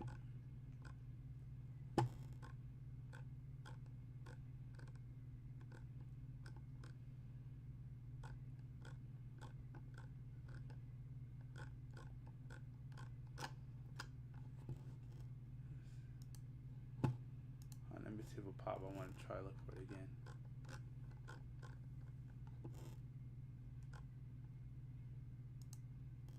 Northern British Columbia. Oh, make sure to subscribe. That video was actually really good. Hi everyone, This is Kenzie. Y'all, if a game plays like straight toilet bowl from the jump, it's getting thrown in the trash like Jussie Smollett from Empire. Why am I saying this? Easy. Because my PS2 Gundam game video hit the algorithm recently, and with that comes people defending encounters in space for some reason, so I'm just gonna say this. If your first level sucks, I'm pretty confident in my decision to stop playing. If someone comes into your house and takes a fat shit on your brand new carpet, does it really matter if they are a good person once you get to know them? They just took a shit on your carpet. But anyway, today we got a game that not only met my expectations in T- immediately, but also competes with New Gundam Breaker as the real New Gundam Breaker. And low-key, it ain't even close. See? I ain't clickbait you. You know what else? I will do one more video from this I suggest channel. to you to subscribe to my channel and Patreon, where you can support my dream of being the cutest bitch on the platform and show your love for the content if you have it or are developing one for it. So, I just told you. Please do that. Thank you. It's my stress, that's for sure. Mass builder. My ass builder. Manus. My anus. My anus? I initially wasn't gonna spend money on it, but a cute bitch decided to gift it to me in exchange for them not putting a beard on Loran Sayek's face. Let me make this clear. If you touch one of my favorite boys in fiction, I will find you and I will make it look like an accident. Also, thank you, I appreciate it. Does that affect what I have to say about the game going forward? Absolutely not, and it never will. If you want to gift me your favorite game just to hear me say nice things about it, just know that I always appreciate it, but that's never a guarantee. Mass Builder, which stands for Mechanical Assault Skeleton Suit. No, it doesn't. It really stands for Mobile Ass Suit, stupid, because that's all these are. If I call it a mobile suit, it's not because I made a mistake, it's because I'm correcting one. Am I pissing someone off? Probably. But hey, it is what it is. It isn't a bad thing, don't be insecure. The game starts off with a text screen that explains the premise. We exist in the future and then monsters attacked. They made mobile suits to defend themselves, and now we hear no Drake. We walk into a hangar to meet this girl named Reina. She's built like a One Piece character. Now may be a good time to say that none of this is voiced, and that may be a problem for you, and it definitely was for me. And I should also say that this is an early access game. Any critiques I levy toward the game could not even exist days, months, or years later, which makes it kind of hard to say much about this one. I don't particularly like critiquing early access games because they pretty much require you to qualify your statements every time you notice that the game farted too loud or some shit. It makes it kind of difficult, but not by much, because these are really small issues. If you like to read, it won't matter, and if you don't, you'll be skipping the dialogue, which they allow you to do, so that's good at least. After Reina is done visual noveling, you get to name your new company whatever you like. I took this opportunity to be 100% serious and name it after my future company name, Baroque Bitches Incorporated, because when you're a Baroque bitch, you don't know where your money went. It went to Vivaldi, because he's a Baroque artist, and broke bitch means you have no money. Did it land? Did it land? After I established my company name, I immediately hopped into the customization options because I swear the first time I played this, I had no idea what I was looking at, so I didn't really bother. This time around, all of that made sense because yes, these options are extremely deep and high-key complicated. There is no doubt that you can get used to the menus, but there is no shot I'm gonna fucking dig any deeper than I need to, because I will fuck this thing up. It won't stop me from looking at creations though. Oh, the subreddit's kinda dead.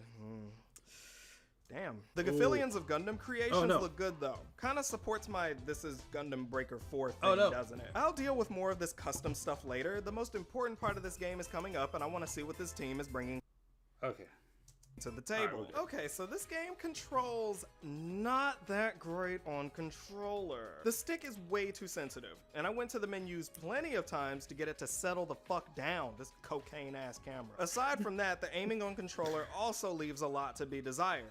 Over the shoulder aiming is fine, but as soon as you strafe in the other direction, it'll swap to the other shoulder in a pinch, which looks very disorienting. I love twitching mechanics, but this is more like the mechanic itself is twitching and not me, and I have Parkinson's, I know the difference. As much as I didn't want to, after fiddling with the settings, I eventually gave up and went back to good old keyboard and mouse, or KB&M as I'm gonna call it. And this is the definitive way to play this game. No matter what settings I changed, it just never felt right on controller, and that's not a huge issue, but KB&M just feels so deliberate for this game.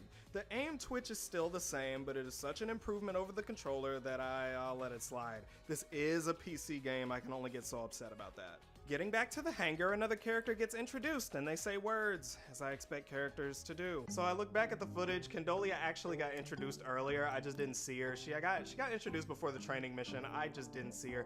You don't have to tell me about it. Don't worry. I already know my mistake. If you do tell me about it, I will be rude. Just letting you know. Thank you. Very compelling character design. Very Yu-Gi-Oh! Arc V of you. We get introduced to development, which is basically a skill tree, and it's pretty straightforward, and guess what? I like it a lot. So you have 3 types of upgrades that each branch off into different changes for your suit: engine, OS, and architect. As the names imply, they all improve different things about your suit at the same time, and you equip one main, Yeah, from my understanding, I haven't played this game either, but I guess this one has a really, really, really deep builder. Oh. Uh-oh. Okay, it works. Yep. Alright. Okay. Alright. Oh.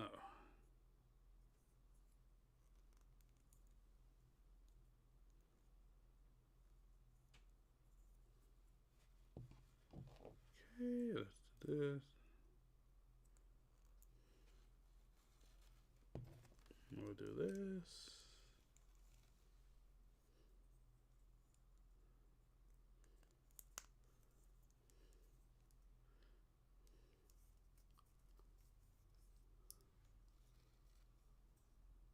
I don't really know what to call it, but the equivalent of these are armor pieces in JRPG. So you can equip one main armor piece and I thought I heard a bad snap.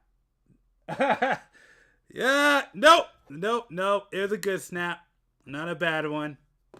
I know what you mean. See, I'll put it like this. I've been building for long enough now that,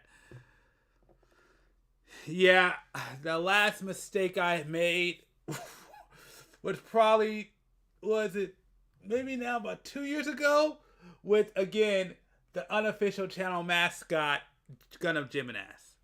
But I have this incredible glue that fixed the problem right away. and then equip the equivalent of accessories on them depending on how many slots the main armor piece gives you. Getting all of them requires materials that drop by the boatload from enemies, and credits which are slightly less common but still not a hassle to get, similar to Gundam Breaker 3. You're gonna be spending your money on plenty of things though, so just watch how much you got and you should be fine. Shortly after that, Default McBackground character tells us about himself, and he is our assistant as we make our Baroque bitch mascot. I don't know why he'd want to be responsible for this shit, but I guess he works to live. He doesn't live to work. I dug straight in. I know I said I wouldn't dig deeper than I needed to, but that was at the beginning of the script. Come on, keep up. Somehow I made my color all white, something pure Aryan race, and I wanted to give myself a pattern to go off of. I say somehow because this color shit is kind of confusing. I thought Kubert Core would work just fine, so I went with that. I also decided to name this color scheme a name only I would think to come up with. Navigating this color stuff is kind of difficult at first, but naturally, precision is preferred on a KB&M. We're gonna turn up the hot topic because this is the season of angsty cutie patooties, and we're gonna bulk this bad bitch up. Next mission. Now, returning to the camera, this is a bit disorienting sometimes. If you couldn't tell from the footage, it has a sliding feeling to it, where it doesn't really match one-to-one with your movements. I turned off motion blur to try to minimize this upchuck feeling, but it still took a bit of getting used to, which could be fixed later as the game is early access, whatever. The first big boss battle, however, is a whole different thing. In these beat-em-up hack-and-slash games, I really do stress the importance of having impact, which makes these games satisfying to play, in my opinion. Gundam Breaker 3 probably felt best when it came to this because everything just felt appropriately weak and strong, respectively. Mass Builder kinda gets it right, but you kinda go past things when you hit them, and overall it isn't as polished as it could be, which could be fixed later as the game is early access, whatever. Overall though, the first mission itself wasn't bad in the slightest, and the giant fights are about as good as I think they can be at this point. Can't wait to see more of them. I went back to development to juice up my mobile suit. Okay. I'm gonna call it a mass now. The bit is over, don't hate me. As you upgrade your main parts, those are the biggest upgrades that you can invest in. I think we're just finished up. Seems like you don't necessarily have to dedicate yourself. All right, I'm gonna put the arms together real quick, and we're gonna move forward. Boom. 1, 2. That's right? Yep. All right. We just finished the arms. Just finished up the arms. That's good. All right. Now let's keep going. to any particular build if you don't want to, and you can just upgrade everything. Me personally though, I already have it in my head that I want to be a glass cannon because some of these enemies have a fuck ton of health and can put me out of my misery a bit too fast, so I help them speed run murder percent. The parts you need for these upgrades, like I said before, drop from enemies, but one thing I like about this game is that the parts you need seem to scale with the power level of what mission you're doing. So if you run out of materials and you haven't done your new mission yet, most likely your next mission will have the materials you need in order to progress, which is cute. After this, I got to customizing my weapon, and you can select individual parts of them and color them as you wish, which... this is kinda sick. Gundam Breaker 3 was the same way, and I'm glad that this is well represented in this game as well. Gotta say though, I don't understand these octagons and plates and shit, so I'm just gonna stick to the surface level changes. I named my weapon Pierce the Heavens, and just like that, we're heading to another mission. Standard fare, just hit things until the short-term RAM forgets these ever existed. I didn't say a curse word or anything, but let me know what you think I said in the comments below. Wrong answers only. We fight Latios, Latios, and Latinx. That was incredibly easy. Get more upgrades. Next mission. Girl, what you say? I'm not listening. Go into the Alopecia Desert. We have to disable EMPs and make sure these disgusting black creatures can't move forward in their lives without a sword in their coccyx. I was doing the mission the wrong way on purpose. I was testing to see if the AI were about that life, if I were to just ignore them and go for the EMPs, and they were, but only kinda. They walk up to you and then stand still for a minute until they register that I'm a minority. Then they go on the offensive. Needless to say, this tactic didn't work, so I revived and did it my way anyway because I'm bratty and no one or nothing can tell me what the fuck to do. Unless you pay me. Then maybe I'll hear you out. Eventually, after a few more upgrades, Alright, this person's pretty good. They're pretty funny. I like this one. I gave myself dual wield capability, and now to test it out, I also named my fisty swords Pierce 2 Veils. Really cute, I know. They pretty much feel the same damage-wise, but they do look cooler though. This is one of those games where I can't really feel my skill level increase because it's just kinda whatever. Either an enemy dies as soon as I exist near it, or these fuckers are healthier than a Venus flytrap that just went vegan. We team up with this girl named Neon, and she's pretty cute. We're fighting those enemies from Sonic Unleashed. That's literally my first thought, like I just wrote this down. This is slowly but surely becoming a gender diverse harem, and I have nothing to say other than next mission is in White Acropolis. Gosh, why am I thinking about Sonic so much? I bumped up the difficulty because this game is piss easy, and I'm pretty sure that doing this isn't that big of a change. Ready for play now.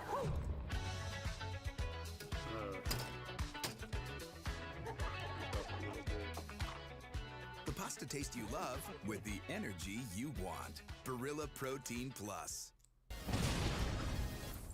I kept the difficulty exactly where it was and shut my mouth about it and will not bring up difficulty anymore.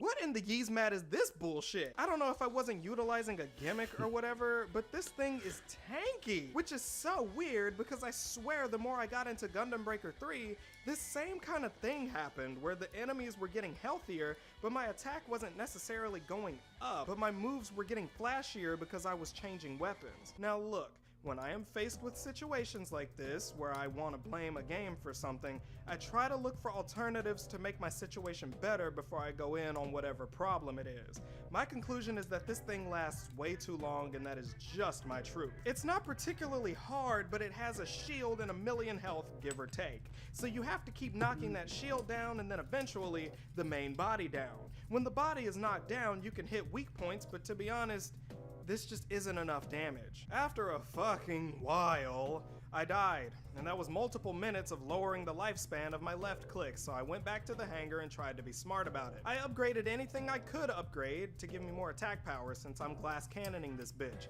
Made sure all my upgrades were allocated in tuning, and anything I could buy to make my stuff better, I bought. And just like that, I went back to the boss fight. This time I was prepared. I cut through the asshole brigade and met this Lugia looking ass bitch in his territory. And this time around, wow, fuck this thing. Back into it, looking at the timer on this video, I started this fight 21 minutes in roughly. And at the time of me trying to dodge what I could dodge, fight what I could fight, and killing what I could kill, I met my... Alright, Jeremy, you have a good one, man. Thanks for coming. Thanks for being part of the community, man, and sharing your thoughts, man. And again, if I'm still building, I'll still be here, man. Have a good one. Appreciate it. My untimely demise. And I do mean untimely because it damn sure wasn't punctual. Why does this have so much health? 27 minutes and 13 seconds in, I died. And I didn't even crack half health. So nice of this game to give me a stopping point, because fuck knows when I would have stopped otherwise. I know how I feel about this game at this point. Let's conclude this. Mass Builder is good, period. Like, it just is. The controls are good, and this is clearly for fans of Gundam. Like, it's not even hidden in any way. Whether you like it or not, if you want Gundam Breaker 4, this is probably gonna be it for a long time. Yeah, I bitched a little bit, but it's an early access game, what can you do? If you remember or have played Gundam Breaker 3 recently, you may notice that besides some bells and whistles, these games are pretty similar. I think this game slightly edges Gundam Breaker 3 out when it comes to raw customization options. With the amount of layers and separate parts and shit, you could probably make a dangerous fucking penis. Get this game. It's in early access and every problem I had will probably go away at some point. I'm not very sure, but either way, the core experience is good. Next on my list is Gundam Reborn and Giren's Greed 5. Like I said earlier, I would really appreciate if you like this video to give my Patreon a look. It exists to support the dream of making content, and if you do, you'll get early access to videos and frequent updates. There are updates in other places, but not nearly as frequently as they will be for paying patrons. And while you're looking at my other videos, because I've played every Gundam game released in North America, drink some water and hydrate. Stay safe, and most importantly, stay cute. You lovely ass builders. I had nothing. Yep, make sure to support, subscribe. This was actually pretty entertaining. I actually like this channel. Yep, do yourself a favor and make sure to subscribe. Cool.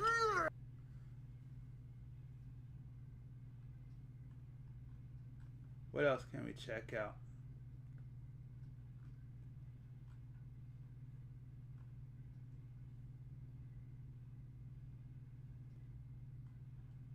Do you want to hear? Yeah, let's check out Mega Man X5. Mediocre. I think at this point it's probably a known fact by now that I am a huge Mega Man fan. I mean, in case you couldn't tell that by now, after playing and reviewing 4 games now on this channel of the X series that I totally recommend watching, as well as geeking about Battle Network as of recent with the release of the Legacy Collection, I think it's a pretty safe assumption that I love the Blue Bomber so damn much, no matter the rendition, and even if things do start to decline as we continue on with the X franchise here. And what better way to talk about this decline with the discussion of Mega Man X5, where things do start to take a rather interesting turn for the franchise, for better and for worse. Oh boy. You know, to be quite honest here, it is pretty cool to go and continue on with this Mega Man X journey with all you guys here. Even though I actually like Mega Man X5, but it definitely, yeah, this was when things were going downhill. I love 4. 5 was actually okay. I like 5. I'll put it to you like that. I like 5. Oh. Because clearly the train is not stopping anytime soon, because today we gotta tackle Mega Man X5, a game that a lot of people have some personal attachments to. However, I don't, given that I've spent most of my time playing Mega Man X1 on the SNES, Mega Man X4 of course, and Mega Man X6, which is the next entry that we're gonna be tackling after this one, and that is definitely gonna be near. Like that is so close down the line, and I am just a little bit frightful about that. Continuing further down that Mega Man X rabbit hole now, of course at some point we would be reaching the later half of the franchise here, and many Mega Man fans know that this is where the ship of the X series starts to sink slowly to rock bottom for the Blue Bomber, unfortunately, all thanks to Mega Man X5 here, which is often regarded by many in the fan base as mediocre at best. I mean, it's not bad, but it's not good either. Already speaking about its reception here, I can definitely understand why so many people, including myself, don't have an immediate satisfaction with this particular entry, especially with how much love and admiration Mega Man X4 holds to this very day. And I'm not even joking there, everybody loves this game so damn much, and there's plenty of good reason behind why. But with Mega Man X5, things do start to feel a bit off, but it's an off that requires at least some level of context behind why this game is regarded as a mixed bag at best. And to find that said context, we gotta go all the way to 2000, baby. Hell yeah! The year 2000 was where I can say, looking back, it's the era where the gaming industry was at its most intriguing, as it was the year where the transition to new hardware was slowly starting to take shape. Sure, it would be about a year or two later, but this year in particular was basically a limbo state for most consoles at the time. The Nintendo 64 was somewhat thriving, having just released Majora's Mask before its inevitable transition to the GameCube. The Xbox wasn't ready, nor the PS2 for that matter, and in the context of the PlayStation 1 here, things just seemed to be alright, but clearly it showed that it was the end of an era here for this generation of consoles. Plus, we also gotta be real here, the PlayStation 1 was absolutely dominating here. They really needed that break. And it was in that limbo state where Capcom decided to say, hey,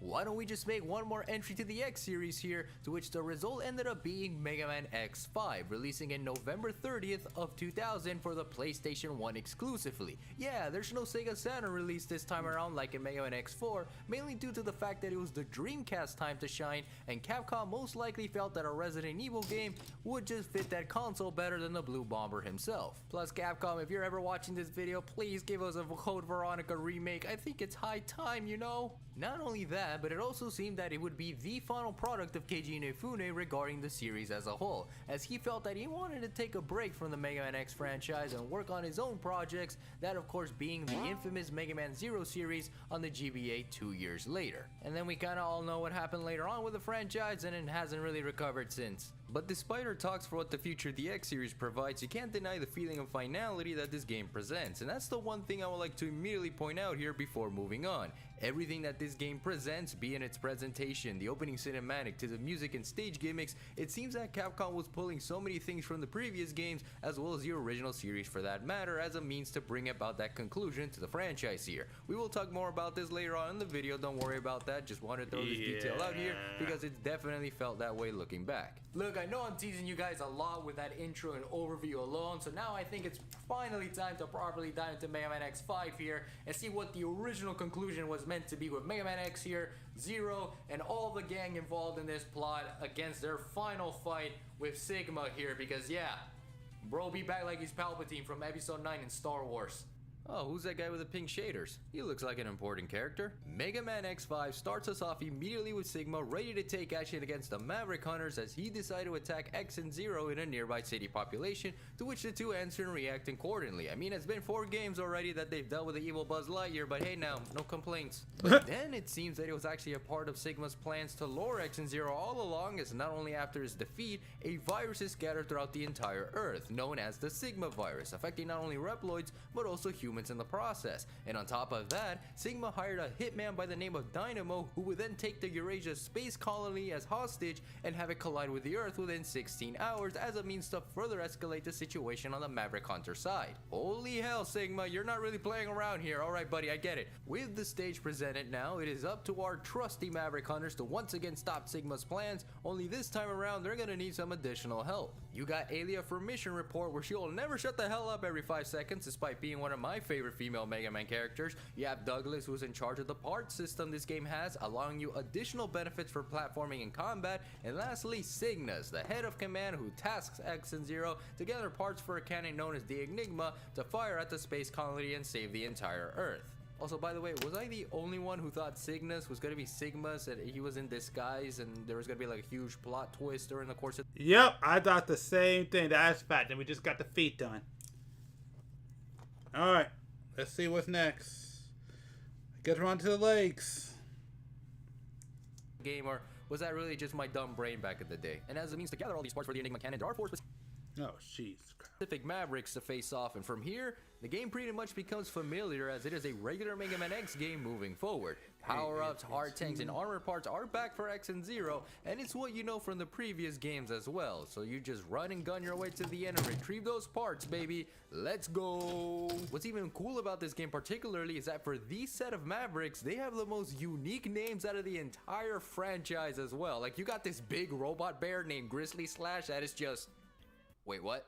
Oh yeah, that's right. You see here in the Legacy Collection here, they decided to remove the Guns N' Roses reference that was in the original Western release back in the PS1.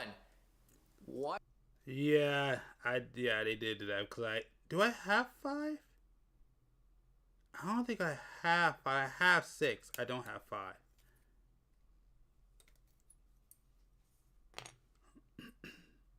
did they do that here? I honestly don't even know, but what a fumble, Capcom. So a little bit of context here for those who don't know what the hell I'm talking about here, but Alison Cord, who voiced Claire Redfield, the original Resident Evil 2, was also the English translator for Mega Man X5, and at the time, her ex-husband was a big Guns N' Roses fan and decided, hey, why don't we just rename the Mavericks for this game as such? And the result, I'm telling you, was just freaking incredible. Like, Crescent Grizzly was Grizzly Slash, Spiral Pegasus was the Skyber, Spike Rose Red was Axel the Rose, and Tidal Whale was Duff McWhale. And God, Capcom, why did you remove these from the Legacy Collection? Yeah, for reals. For reals. I'm not the biggest Guns N' Roses fan, but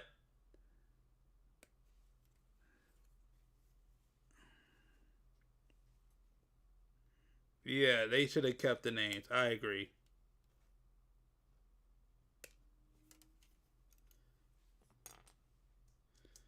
They sounded so damn cool. Look, I get it. This is a personal pet peeve of mine. Look, I grew up playing the X Collection on the GameCube, and they had this reference here. That's how I know it. That's where a lot of people know it. And it just sucks to see that this was a missed opportunity for a lot of people that are experiencing these games for the very first time on the Legacy Collection and are missing out on this little tidbit here. To jump straight into some gameplay in the meantime, Mega Man X5 is the same as before, so I won't really stress too much about the gameplay aspect, minus the things that it did on top of that in order to stand out as the 5th entry. After all, once you hit that 5th number, especially in a platformer of all things may start to feel a little bit stale, and since I am playing these games back to back, yeah, you do start to see the crack, so to speak. Much like Mega Man X4, you get the option to choose between X and 0 from the start of the game, but the difference here as opposed to X4 is that no matter who you end up choosing, you can still choose between the two characters throughout the course of your playthrough. Talk about the illusion of free choice, am I right? Basically, X and 0 are both playable from the start of the game until the very... I'm just going to let you know, make sure to start with X. Don't start with 0, start with X. He's right, you can't switch. Start the game with X. If you never play the game, start it with X. End, but it's also equally important to understand that even if you do choose one over the other at the start of the game, each one does come with their own set of advantages and disadvantages. For X's campaign, you start the game with the entire 4th armor set from the previous game, already giving you an additional armor set along with the other 3 you get to unlock in this game as well. You got the added perks from the get-go, baby, minus the bug of infinite ammo for special weapons, and you get to play the game normally from there. With 0, if you do choose him to start the game with, you earn the perk of the Z-Buster, which is now his long-range weapon for his arsenal this go around. It's not great compared to X's Buster since it doesn't have a charge feature, but for those looking to add some new ways to play as 0, it does get the job done to some degree, I'll admit. But there is a consequence for choosing 0 and earning the Z-Buster, as it results in X losing out on his entire 4th armor set, adding a nerf to X's side of things. Now, if you wanted a 0 only route experience, then this is no problem, but trust me, for those that are looking to swap between X and 0 in your playthroughs, then choose X as your default and use 0 afterwards. Exactly. That's what I was trying to say. He's right.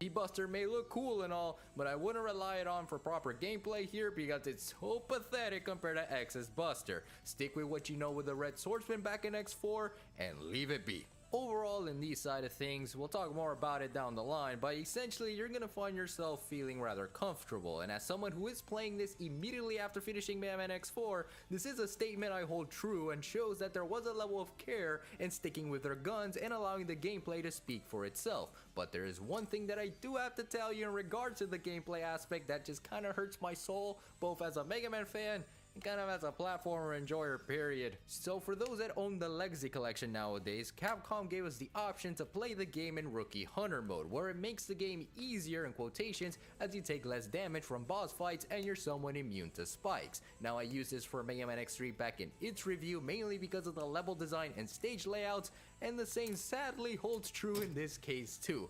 I know, I get it, I am a total fraud in Mega Man games, but trust me when I say that this game has some of the most weirdest choices for level design that somehow makes Mega Man X3 feel like a saint sometimes. We'll talk more about the ups and downs of X5's gameplay in just a little bit here, don't worry about that. I just wanted to throw the bait.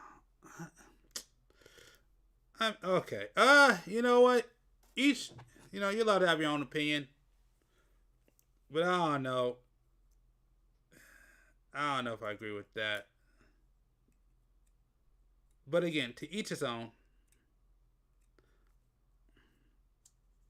Basics more or less before moving on with the story here, because we're clearly not done talking about that, am I right? Lo and behold, you beat the 4 Mavericks that you need to get to pieces of the Enigma Cannon from, and from here is where things start to take a very funny approach in its storyline. And by funny, did I really mean to say annoying? Alright, so depending on your luck, you have the chances of the Enigma Cannon firing at the space colony and successfully hitting it, resulting in gaining access to the final area early on. Or, you could also miss the space colony entirely and have it hit about 60% of it, which the latter will occur way more than the former. Like, dude, okay now, you have no idea how many times I had to reset the game in order to see if my probabilities were right in this, and I kid you not, no matter how many times you reset the game to this save point, the result will end up being the same in missing the space colony. And trust me, if you also happen to think that, oh, why not try the Rookie Hunter mode to see if things are easier on the Legacy Collection, then no, you're absolutely dead wrong, because it's gonna do the same thing no matter what. Trust me, you are not winning this fight on probability, no matter how many times you're gonna reset the game to see if the damn thing actually works, okay? But hey, hope is not all lost yet, as despite the failed attempts at destroying the colony, it has shifted off its course a little bit, and as a backup plan, a space shuttle is required to use as a missile to... No, I think I actually destroyed part of it. I remember destroying it. I don't know. I remember destroying it. Get the job done. So from here, you proceed to fight the next 4 Mavericks needed to get the right pieces for the space shuttle to then have Zero get strapped in, since there is no autopilot for some bizarre reason, and finish the job from there. Or so you would think. You see, in reality, much like the Enigma Cannon, the space shuttle will also result in the same thing. You either get the job done by getting Zero to the space shuttle and destroy it completely, or also fail and have Zero suddenly engulfed by both the Sigma virus and a new virus called the Zero virus that then requires X to snap him out of his senses and then proceed to fight Sigma from there. And here's where I knew that something was completely off with Mega Man X5. If for some reason you never managed to hit the Enigma properly and failed to get Zero out of there from the space shuttle, then this just means you lost an entire character to use for the endgame, and if you decided to play as Zero through most of the adventure, then this also means the progress you made with him is completely gone, leaving with you and X and its little upgrades you decided to give him, which just sucks, man. It entirely blows the idea of even using both characters in the first place. And for those that enjoyed playing as Zero in the previous game, as in me right here, this also loses the sentiment of wanting to play as him, and then obviously I gotta hope for the best, because if luck determines the fate of if I get to play as my favorite... No, I didn't have that problem. I actually played as Zero. He actually whooped... No? I don't know what problem he's... I didn't have that problem. I don't... Nah. Yeah, no. Zero survived. I was trying to... Honestly, every time I played Zero Survive, I tried to kill him off once because he kept surviving. I wanted to see the difference. So I don't know. Character for the end game, then I gotta consider that to be really bad game design, as it ruins the incentive of even having the character playable in the first place, especially if I have to restart the game another 30 times to do so. Again, why did you do this, Capcom? I don't get it! But of course, no matter what happens, X and Zero finally duke it out, as it was teased back in Mega Man X3. God, finally, I've been waiting for this damn moment all my life, and now it's finally being resolved here, though it's mainly due to the circumstances of a literal viral outbreak happening, and claims one or the other to be a Maverick. Regardless of what the reasoning happens to be, the two finally fight only to get their asses beat, and then Sigma intervening to say, hey, I'm back, motherfuckers, as if that wasn't a thing since the beginning of the game. On top of all of that, Sigma returns, says his usual villainy spiel, then gets his ass beat even after turning into a giant mech with hands to throw, quite literally, and because of the explosion in the process, Zero goes out of commission yet again to deliver the final blow to Sigma here, and then X, who was also caught in the debris of the thing, is saved from Dr. Light for some bizarre reason, because of course he is. And now we jump to 3 years later in the epilogue, where X is back on his 2 feet, ready to take action, and now wield his friend's trusty Z-Saber to battle. Wait, how the hell did he even get that in the first place? So yeah, as you can see here, I really didn't care about the story for this one. I mean, not to the degree as I felt was needed after all, since again, this is a Mega Man game. Who the hell plays this for the story? But whoa! Hold on. I don't like the disrespect here. fine. If you want to learn more about the endgame portion of this game story, we can backtrack a little bit and we can dissect some of the contents here. For one, I do like the aspect of the game presenting in some way a more dire situation compared to Mega Man X4's. As I complained back in X4 where the situation could have easily been resolved between X0 and the Repliforce, here in X5, the matter is so severe that there does seem to be a hope is all lost scenario taking place. I quite like this a lot, and it definitely shows the mature elements of the X series by quite a larger margin when compared to the previous games. Secondly, throughout the course of the game itself, there is a lot that we start to learn more in terms of both X and Zero as Reploids, Zero especially as they further elaborate on his backstory that was also presented back in Mega Man X4. You see, while Reploids and humans are being affected by the Sigma virus in a more negative way, causing them to go corrupt in the bunch, it seems that in Zero's case, he starts to react to it in a more positive manner, resulting in him getting stronger because of it. Now, one would think that something is wrong with Zero, which logically speaking that could be the case, as does him and the lifesaver that diagnosed him, but in actuality is much more important to the plot of X5 as a whole. It turns out that as Sigma was planning to invade the world with his virus, he also wanted to make sure that he could lure out Zero in the process after learning more about him as a Reploid. In the process of doing so, the game kind of mentions this but doesn't really have the specificities as to how. Sigma also lets X and Zero know that he managed to come in contact with the manufacturer of Zero, which we all know for many Mega Man fans out there, it turns out to be Dr. Wily by the end of it. Now, as for how he managed to speak with the dude entirely, I don't even know. We're talking about the same series where we see Dr. Light in a time capsule of sorts and somehow knows what is going on in the world around him before giving you the armor parts. So honestly, I don't really care. Oh yeah, about those. The armor parts are here to collect once again, but unlike the previous games where you get to use the benefits once you enter the capsules, in X5 and by extension X6, Dr. Light decided that for the safety of X here, he will lock the perks until the entire armor set is completed. And while many people groan at this thought and want to use the armor parts there and then, I feel quite indifferent to this in all honesty. I mean, you have the entire 4th armor set if you choose X first from the start of the game, so why really complain about this minor inconvenience? Now, out of the 2 armors, 3 if you don't use the cheat code for it and wait until like the last second to get the ultimate armor, these armors are pretty solid for this game at least. Now you got the Falcon armor where it may have a weak charge shot, it has the added bonus of defense and a glide ability that also... Okay, yep.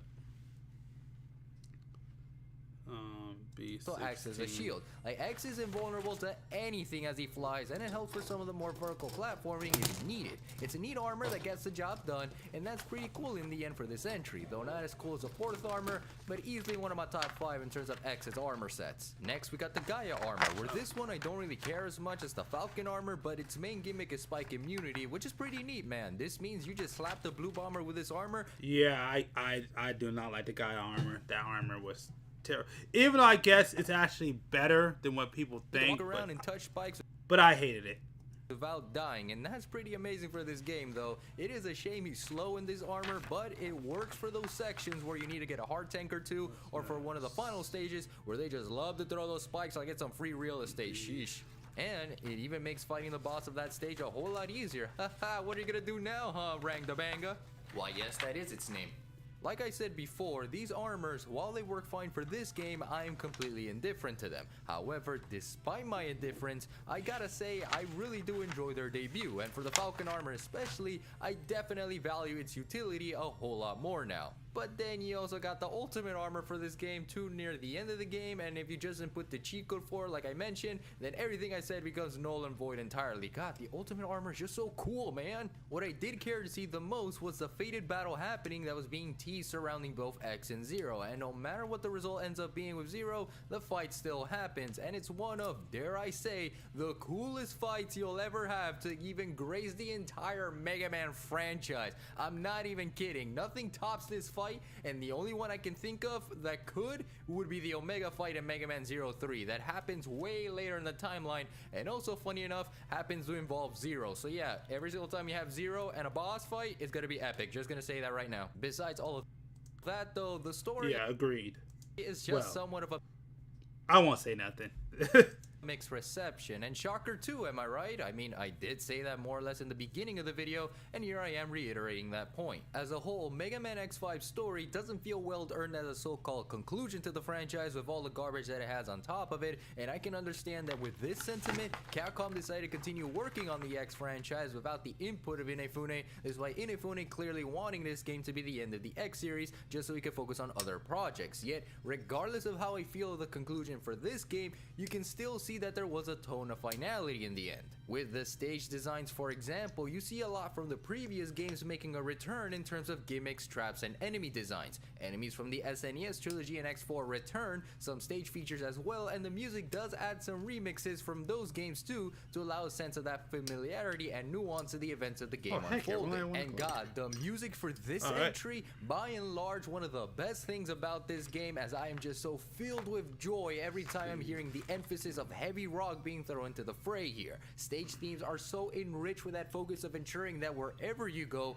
there's that dire situation present, especially as you fight the Mavericks themselves, where the music makes it abundantly clear that these Mavericks are not to be messed around with, especially since they aren't Mavericks to begin with. So yeah, in X5, if you bother to read through the dialogue before fighting each of the Mavericks, some make it well known that it was destiny that brought them to fight given the circumstances of the Sigma virus affecting them. They asked to basically be put down and out of their misery so that they're not branded officially as Mavericks, and that's pretty tragic to see in all honesty. It's like Doppler Town from Mega Man X3 but on a massive global scale, all thanks to a bald man who had a raging hard-on for a red and blue robot. Also, extra bonus points on that Sigma final boss stage because wow, that they really proved their worth on that one.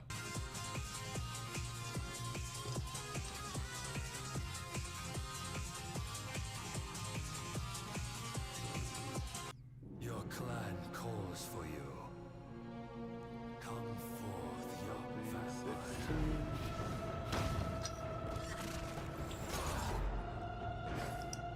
It is time for our return.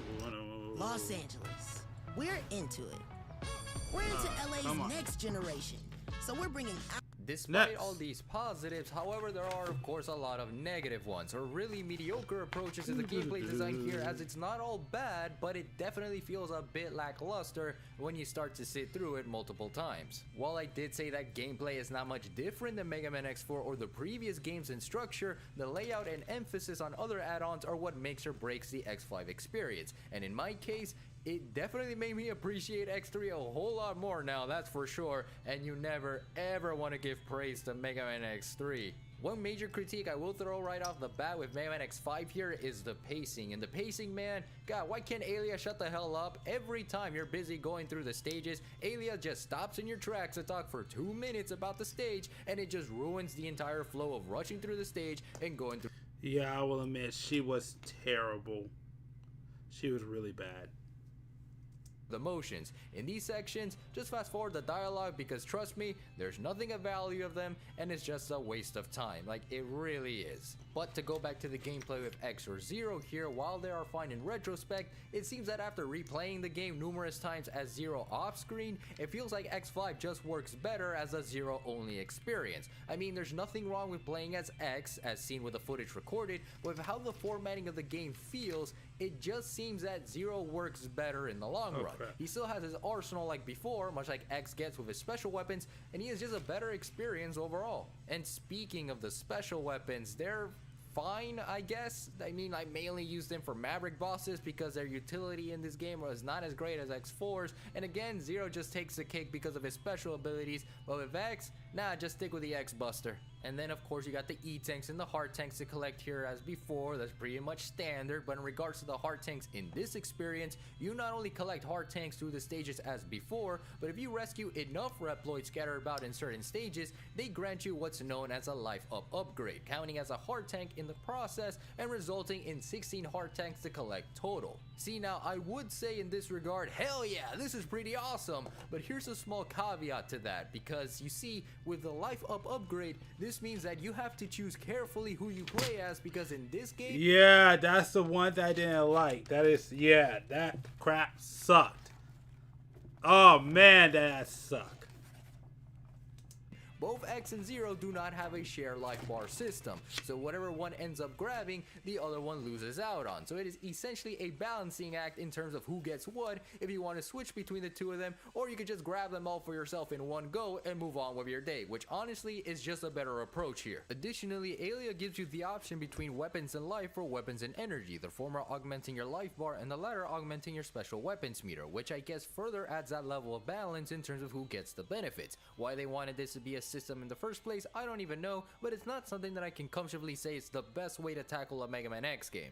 Stage design feels weird here too, like you have certain stages that are phenomenal, have a unique gimmick on top of them for the first act, and then towards the second act of them, they just fumbled the bag hard that at certain points, it felt either stressful or just so ridiculous that I just didn't want to touch the game at all. Like you have Grizzly Slash's stage here, for example, being similar to Slash Beast, where you're on top of a moving vehicle, and the design for this level in particular is quite solid. It has the challenge you want out of an X game, some enemies to avoid an attack, and something to really look forward to by the end of it. The same with Izzy Glow and how it's a play on Split Mushroom's level design progression, where you're entering the makings of a castle that was turned into a laboratory by a mad firefly. Okay, now that is just both funny and awesome to say out loud now that I think about it. But then you have Duff McWhalen's stage being this entire underwater segment where a giant robot fish is after you and you are avoiding enemies while also being in this somewhat claustrophobic situation that I do not like, on top of the water physics in place. It is such a slow-paced level for a Mega Man X game that is built for that fast-paced run and gun element.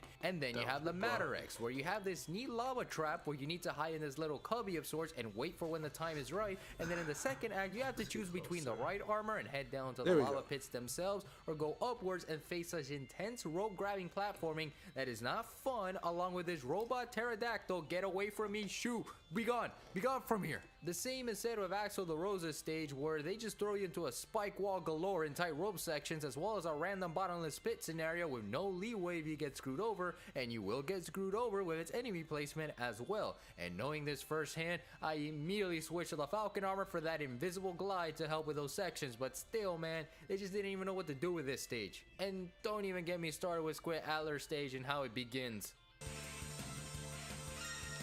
Oh yeah, I remember that. No matter what type of severe that asthma is you true. have, Oh, Tespire could help you have fewer attacks and relieve your asthma symptoms. Oh, Okay, I remember that. This is really just I remember that. That is a fact. That is. Oh yeah. Yep. That happens. The surface in terms of stage design, because on the one hand, I can completely find fault in myself for not being careful in certain segments, as I do sometimes play my Mega Man games a bit recklessly. But on the other, even if I do play the game carefully, there will still be some design flaw BS that will get the best of me no matter what I do to try to avoid it, further crushing Mega Man X5's overall level design. Boss fights in X5 are quite fun to engage in, at least if you're not using the weakness for them with the special weapons, where they go down without even trying, and they even add a level of difficulty that normally wasn't there from the previous games. Now, if this was needed, I cannot honestly tell you, but they do deliver the punch and they provide what is needed in the end, and makes the set of Mavericks all the more interesting in combat. Oh, and also Dynamo exists in this game too, acting as like a mid-boss round that kinda doesn't feel right and rewarding, and further ruins the whole pacing of the game, because now he shows up and says peace out as he had some real relevancy to the plot here. Still a badass character, and music slaps for his encounter, but it's nothing extra here. To briefly go back to when I said about the dialogue of these Mavericks, I like how they recall certain moments from the past, such as the Repliforce's history with Hunter HQ, Launch Octopus being brought up in Squid Adler's encounter, and with Zero specifically, the constant allusion to him being a Maverick in the past, and how strong he can be with a virus that is currently spreading around. This to me enhances what X4 did in terms of story building, just without the need of having animated cutscenes attached to them, though I will say this. Having to hear that stupid ping every 3 seconds when reading the dialogue was not the right call, Capcom. What the hell was that decision?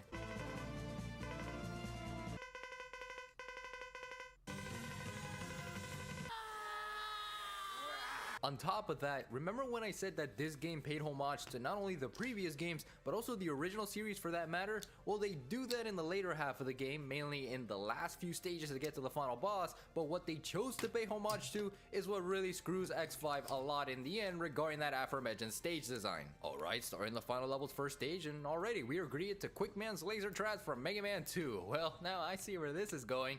Straight to hell, I see. Oh great, there's even the Shadow Devil as a boss fight, being annoying as always, much like the original series, the annoying vertical spike placements in the second final stage, the Bulbaman stage design, as well as the disappearing blocks in the Sigma stage, and of course, Rang the Banga, as I mentioned from Mega Man X1, also being a menace here as well. That is just neat here. Again, thank God for the Gaia armor here, because all of this and the difficulty in this game without it, oh man, I am just feeling it right now. Aside from all that, that's honestly about it in terms of stages and the homages to the past. I mean, I can point you to a video or two where it does go more into an in-depth analysis in this. I don't mind it, but like I said already, Mega Man X5 just makes me feel indifferent at the end of the day. And look, when a game is bad, and we can all point a lot of fingers at some games with this perspective. There's no denying that subjective truth. To some, this is a bad game, and I totally understand that. But it's also important to understand that for me personally, Mega Man X5 is a game that just exists within the Mega Man X franchise, as it did what it could with the established framework from the past to try and keep the momentum forward for the X series, but sadly not by much. Essentially, what you have here with X5 is that it is a game and entry to the X franchise that doesn't feel like a proper conclusion. While the intention of this game being the last of the X series and then move on to the next Blue Bomber sub-series, be it the Legends franchise or Mega Man Zero on the GBA, was prominent back then, now in hindsight, X5 feels like a mediocre mixed reception that, yeah, it gets the job done, but it loses a lot of value that could have made it way better. Everything about this game just makes me feel both excited and unsatisfied in terms of what it presented, and it's no wonder why whenever I want to play the Mega Man X franchise, I always leave X5 as one of the last ones to deal with because I just can't enjoy it to the fullest. While there are some positives in this game, as I mentioned throughout the course of this video, the negative ones just outweigh it a whole lot more in the end. Though I am still very glad they gave us that X vs Zero fight. I am not complaining about that one bit. For now though, I hope you guys are really enjoying the revisits that I've been doing lately with the X franchise, and let me know other video games that you want me to cover in the future, because I do want to talk a little bit more. You know, there was Tears of the Kingdom, I did my first impressions on that already, and I am really playing that game a lot. Like, that is a really good game. But in terms of Mega Man stuff, I know Battle Network, again, major comeback.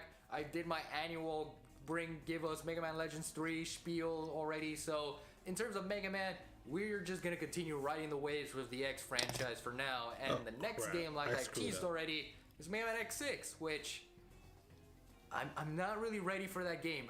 Please, like I said, it only goes downhill from here.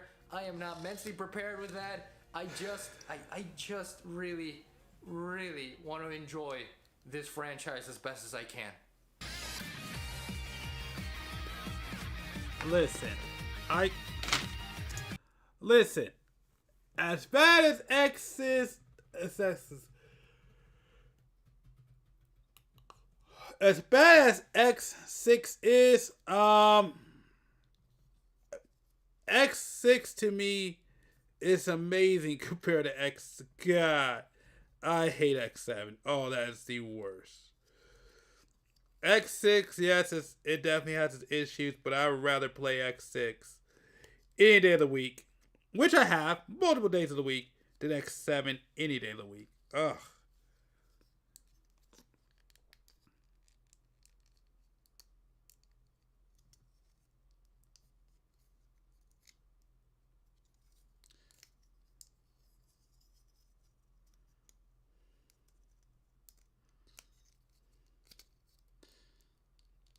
Yeah, if anyone was to ask me, no.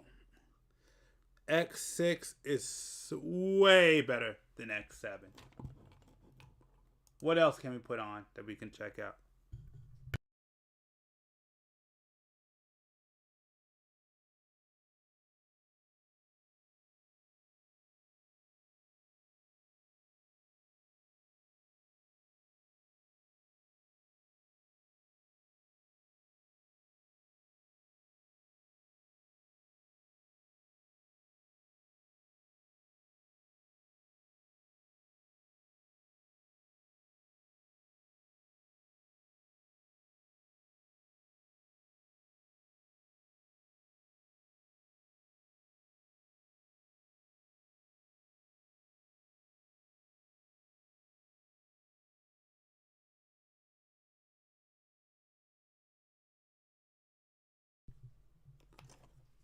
Okay, so I guess this goes right in here.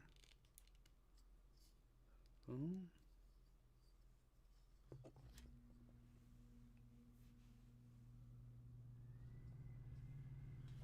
This one goes right in here. Okay, we just finished up the legs. Legs are done. Alright. Next on this list is the waist. Mahan, let me put something else on that we could check out.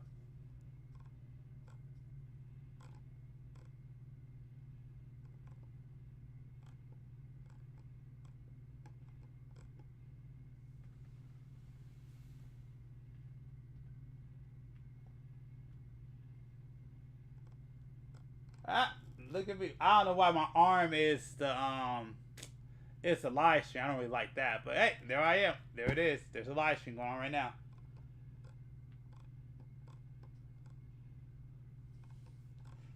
Alright, let's see what we got. Oh, what? Alright, I'll watch this.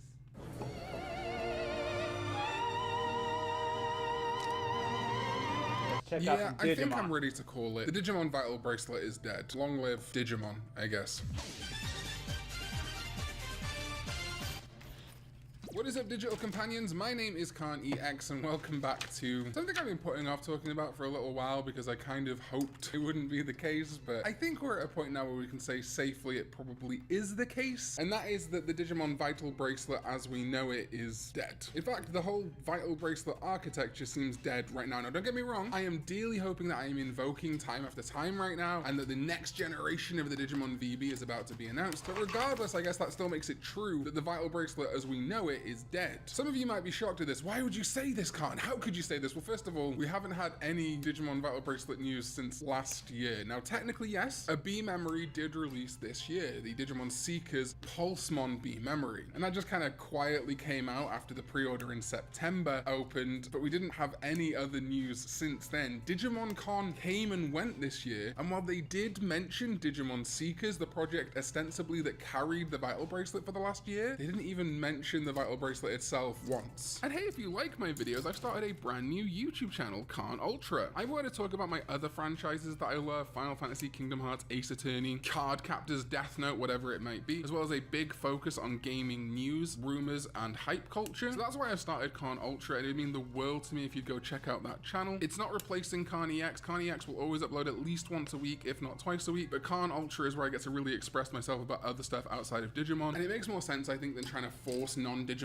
content onto this channel. You're here primarily for Digimon. You might want to hear about Pokemon and things like that as well. You're here mostly for Digimon. I think starting a new channel makes sense. I'd love it if I could get both channels to be successful. So check out Khan Ultra if you feel like it. Thank you very much. I kind of cut my teeth in the Digimon community on Vital Bracelet in many ways. As I was gaining popularity, so was the Vital Bracelet Digimon Adventure 2020, and while I covered that, I think Corey and Base Digimon did a lot more of the anime side, but I was so entranced by the Vital Bracelet, especially when it first came out. But unfortunately, I think it was a very steady decline into not great. The device itself was never a fitness thing, right? And if you watch this channel, you know that I always go in and out with my fitness. I love trying to better myself. Sometimes you move house and enter a huge anxiety spiral for a few months and then kind of neglect your diet for a bit. We're working on it. But truth be told, the heartbeat sensor, the fitness, the exercise really didn't mean a whole lot in the Vital Bracelet, did it? It was nice that there were these mandatory exercises, but really, in my opinion, the goal should always have been the same as a Fitbit, not a sponsor. But something that I really love about my Fitbit is if I go for a swim, I go for a run, I go for a jog, it auto tracks. The only thing that the Vital Bracelet can auto track is your heart rate. And you know, if you're having an anxiety attack, that reads as exercise. Having to manually select your exercise sucked. Also, the very limited amount of Digimon on the dim cards meant that you were basically repeatedly battling Digimon that you were trying to unlock. There was no fun there. Something that was great about the storylines of specifically the anime Digivice toys was how you would go on these walks, use your pedometer, and then you'd encounter Digimon, shoot! Battles would no way! I had that one! I had the red one. Yep, I had that one. And my very first Digimon was Vmon.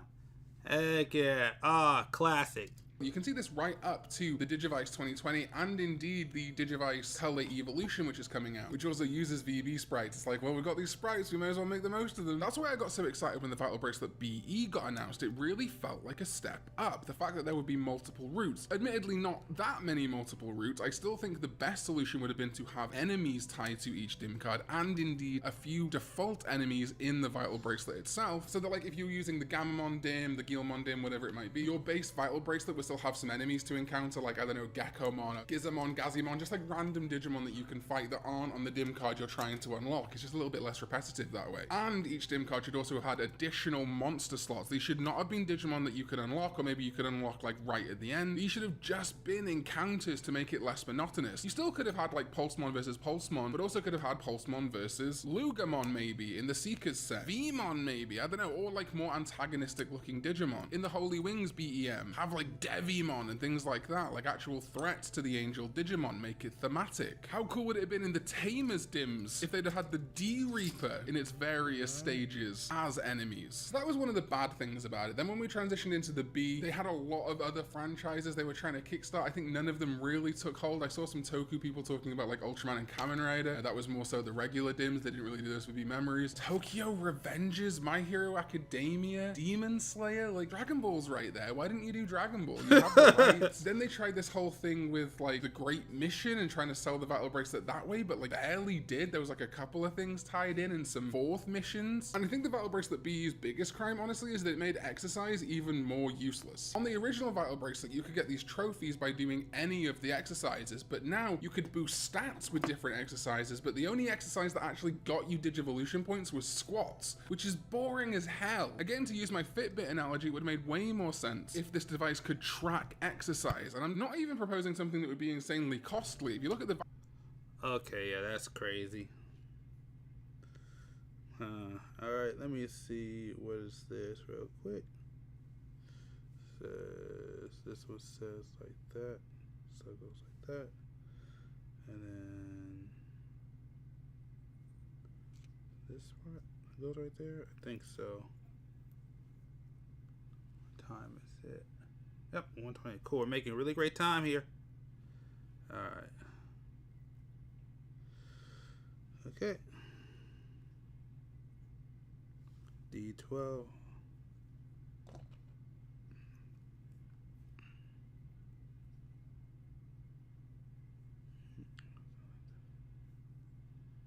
Like this, right? Yep. Okay, I got it.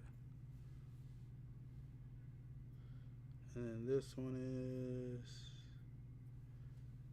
Okay, let me see. Where's the PC8? PC8. Get it.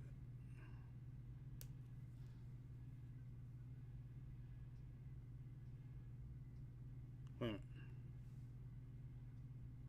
Oh, no. This one tied in PC. I was like, wait, what the heck is going on? This is PC. Okay. Alright, let's keep going. Vital Bracelet, it was coming out between like £60 and £100, between $60 and $120, and you can get a Fitbit in that window, something that actually automatically tracks exercise. Like imagine a Fitbit style, or even using a Fitbit or a smartwatch that tracks your exercise and then within the app updates your Digimon, lets you Digivolve, shows you Digimon on your little Fitbit screen. It would be so viable. But instead they went with this kind of like half-baked idea where it's not really great as a VPET and not really great as an exercise band. And some people say, well, it's never meant to be an exercise band, but it clearly was. The marketing, especially the B marketing, made it very clear this was like a, ooh, go exercise, have fun, and also raise a character, not raise a character and maybe exercise. There's not enough reward or natural integration into an exercise routine for these things to be worthwhile. The idea of the NFC chip to be able to like bang it against random NFC stuff and do encounters is a fun idea, but again, half-baked. Because I can guarantee you 90% of Vital Bracelet users would just sit there and do exercises like this, and then when they had to do battles, would just do this over and over again on an NFC device. I know you love your dada. Of course he loves you. He just doesn't show it on his face or with his body language. There should have been some way, some little thing, kind of like, remember scanners where you could scan barcodes and different Digimon, or monsters, sorry, not Digimon, would come out, or indeed, I guess you could do that with the Frontier Japanese Digivice too. It should have been the same thing for this. There should have been some way for like a mild difference in NFC tags, whether it's like an NFC reader, an NFC device like an Amiibo, like a bunch of different things, just a slightly different hex value or whatever it might be, could generate different monsters. But again, the DIM cards did not have enough enemy monsters on them. In fact, they had no enemy monsters a lot of the time to create something like that architecture. There was also this like semi-push for like a Digimon Go style thing, a Pokemon Go thing, that was never fully integrated either. There was this big thing of like Digimon players all around the world. And indeed the Kamen Rider and Ultraman vital bracelets had this thing called Spot, which is like some sort of GPS thing that I'm not sure ever got fully integrated. That would have been really cool if there was like raids and a more Pokemon Go style thing in the app. But you know, that's where we come to our last thing that probably killed the vital bracelet. Initially, there was the Digimon VB Lab app developed by a third party subcontracted by Bandai Namco, and it was great. It had its issues at... Oh shoot, I think I just... Oh, okay, I didn't realize. I think I just... Yep. I just finished up the waist. The waist is done. The waist is done.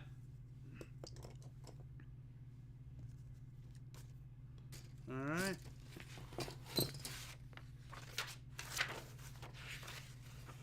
I guess now it's the backpack, and I'll go back to the head.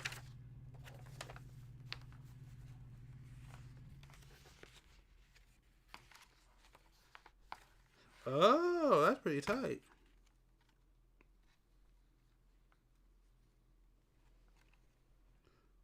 Okay, let's keep going.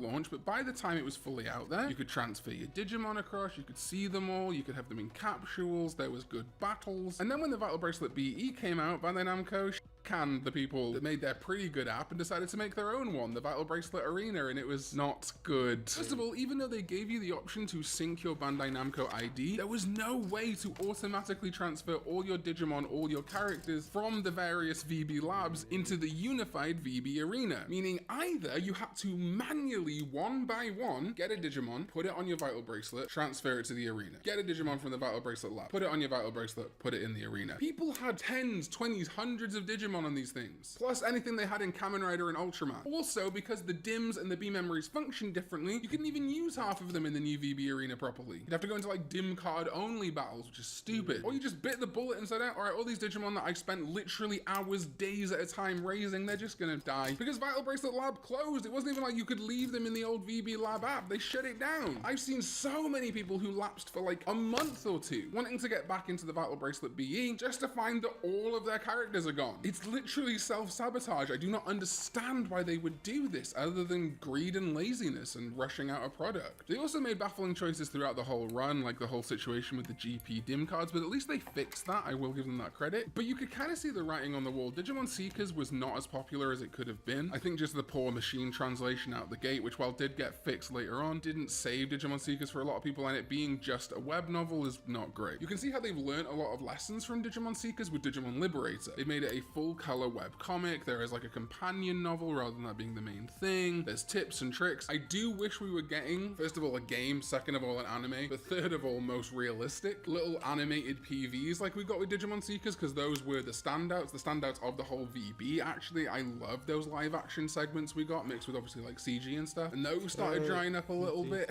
We've also seen in recent days Bandai Namco polling people on what they want to see from Digimon. Do they want to see more stuff in Digimon TCG, which is always a yes, it seems, including a client, a video game, whatever. They're also asking if people want a Digimon Warhammer style thing, which is like reeking of desperation to me. The thing about the Vital Bracelet, it was basically IRL microtransactions, right? You bought the device itself, and then every DIM card was a little collectible, but it also unlocked a bunch of new Digimon for you. And I think they're looking at ways to do like a new IRL microtransactions thing, when they could just, I don't know, bring New Century Global or make a new mobile game and get microtransactions that way. Anyway, so this like Warhammer idea would be like an IRL collectible that also, you know, works like Warhammer, so you can play the war game, but you gotta buy new armies and upgrade your armies and all this stuff, as well as obviously giving the option to like paint your figures and stuff, which obviously arty types would like. But I don't have the faith, based on the Vital Bracelet, that they would continue support for a Digimon tabletop long enough for it to be worth investing in me. Now, yeah, sure, Digimon TCG has got a pretty good longevity in it so far, like 4 years or so. I don't know if a tabletop Digimon Warhammer thing would take off as well as the TCG has, and as such, I fear that I might invest myself into it and then it just stopped production, just like the Vital Bracelet. I've wanted to do a video on how I'd fix the Vital Bracelet for ages now, but I just don't think I'm ever going gonna make it, so I'm gonna fold in some of that here. I talked about it throughout this video, but I think first of all, use an actual Fitbit or make your own Fitbit, either subcontract it from Fitbit, from Google, whoever. Have it actually automatically track exercise. Have it be waterproof so that I can swim with it. Again, my very cheap Fitbit, I think I paid like 50 quid for it, is waterproof and I can swim. I love swimming. You can go running, hiking, biking, go to the gym, whatever it may be, and it can track, or you can add your own exercise. You'd earn points the same way, just without like manually going, I am going to squat now. And instead it would give you a bunch of rewards. You'd be able to know like how many calories you burn and stuff. It would actually be a good fitness device. But on top of that, the heart rate that you raised, the amount of like laps you did of a run, or the amount of laps of a pool you did, would evolve your Digimon. Now you might be thinking, well, a Fitbit, the main detractor is by making it waterproof, you can't have anything to like put a DIM card into. Release a standalone device. A little thing, like a little tiny thing like this, right? This is a remote. A little thing like this that's got Bluetooth or NFC or whatever it is that can sync up to the watch and to your phone. It has a little slot for DIM cards in it, like a little card reader. That standalone device would be your like Vital Bracelet hub. And then you'd get your DIM cards, put them in, it would sync to your app, which would then sync to your Vital Bracelet. So you'd have your creature in there, and every time the Bluetooth, not NFC, I don't know why they went with NFC, Bluetooth works way better. The Bluetooth sync, like the Fitbit already does, would go, oh, you did a ton of exercise today. Okay, like BBmon's about to become Pulsemon or whatever. A very simple fix that would still net you the IRL microtransactions that you so desperately want, creating a fun collectible, keeping DIM cards and BEMs alive, but also by making a device that's actually good for exercise and actually more rewarding. The app itself could have much more VPET stuff. You could like feed it or send it out for battles, do the cool stuff that we liked about Battle Bracelet Arena, like the battles. Synergy, man. Pokemon is so good at this in comparison. I mean, Pokemon's not even doing it fantastically, but just having like Pokemon Go, Pokemon Home, and console game interactions is keynote. I don't even particularly want or need my Vital Bracelet Digimon to be able to go into the latest Digimon game. It'd be cool, but it's not essential. But just having a really nice hub app with a proper Fitbit and a connecting device for DIM cards would solve like 90% of the problems I personally had with the Vital Bracelet. Now, like I say, I'm willing to invoke time after time here. In fact, I'm hoping I invoke time after time here, and we're about to see a Vital Bracelet 3.0 in the near future, but I don't know. I don't know if Bandai wants to anymore. I feel like they deliberately shuttered this for now. And Bandai obviously revisits VPETs all the time. We just got the original VPET and the pendulums in color. We've got the Digivice Color Evolution. It's looking likely, I think, that we're going to see either one of the X-Antibody VPETs, or ideally for me, the Digimon Axel in color. That would be fantastic. The Digimon Axel got some love in Seekers, so there's hoping. So, you know, in 5, 10, 15 years, they might revisit the Vital Bracelet and do something crazy with it. Or they're maybe on the cusp of doing something new right now. But to me, I would really struggle to be excited if it wasn't a monumental leap forward using something that is nearly identical to a Fitbit. And I really don't want to doom and gloom, but like I say, the last pre-order for anything Vital Bracelet we got was in September of last year. That's 8 to 9 months ago. And the release of that item was 3 to 4 months ago with, again, nothing at DigimonCon, nothing like, oh, we're gonna do something soon. So I'm not feeling great about the future of the Vital Bracelet. But who knows? Maybe I'm totally talking out my ass. Let me know your thoughts on the Vital Bracelet. Do you miss it? Are you still using it? Did it become unusable for you? I just wanted to hear some Digimon content.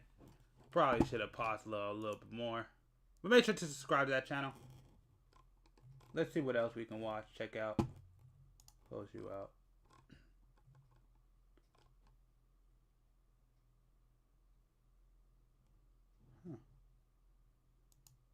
Interesting.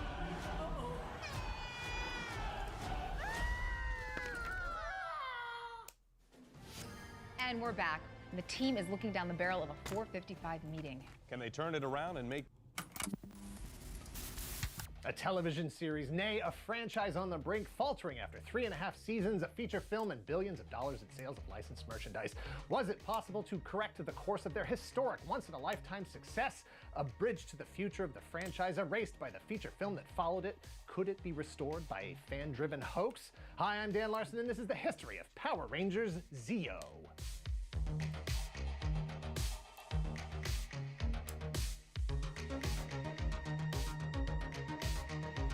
Power Rangers Zeo is a live-action television series that ran 50 episodes over one season from April to November of 1996. It is a continuation of the 3.5 previous seasons of Power Rangers, and yet a starting point for a whole new approach to the franchise. The Power Rangers are a team of 5, sometimes 6 superheroes with teenage attitudes. Their powers were given to them by Zordon, who recruited them to protect Earth from the forces of the evil Rita Repulsa and Lord Zed. After countless defeats, Rita and Zed have accomplished what was previously thought to be impossible: the destruction of the Power Rangers Command Center, the Ranger powers, and all of their Ranger stuff. On top of that, they stole the Zeo Crystal, the only thing capable of restoring the Rangers' powers. Just before the Command Center imploded, Alpha 5 saved the powerless Rangers by teleporting them outside. As they survey the damage and mourn the apparent loss of Zordon and Alpha 5, their hopes are renewed when they discover that the Zeo Crystal wasn't stolen after all. In fact, nearly everything that was thought to be lost just a few moments ago is restored.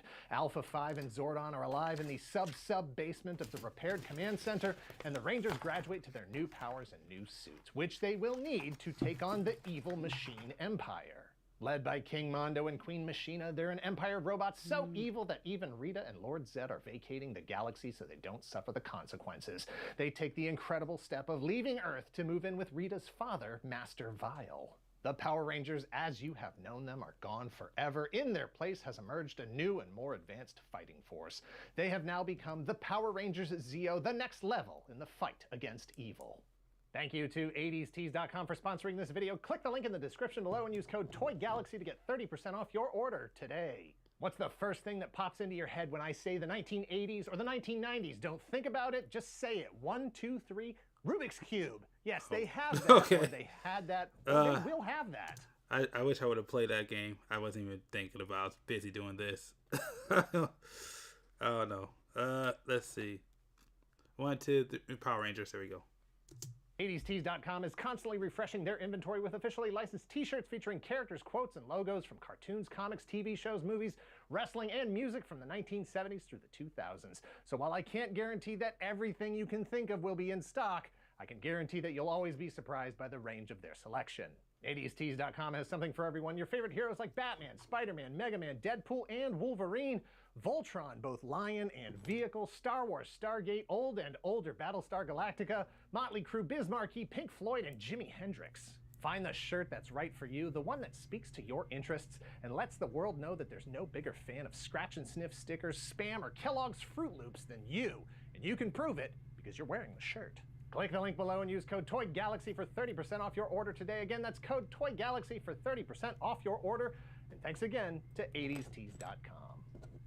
Power Rangers is one of the most successful children's television franchises in history, selling billions of dollars across a full spectrum of licensed merchandise.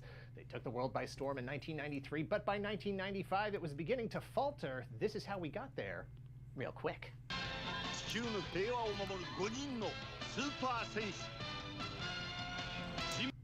Man, yeah. I think that was the last Power Ranger I saw when I was a kid. No, that wasn't the last one. That wasn't the last one, but yeah. Yeah, I remember that. Sure, I love Zeo, man. Hey, I love the Zeo. I love Zeo.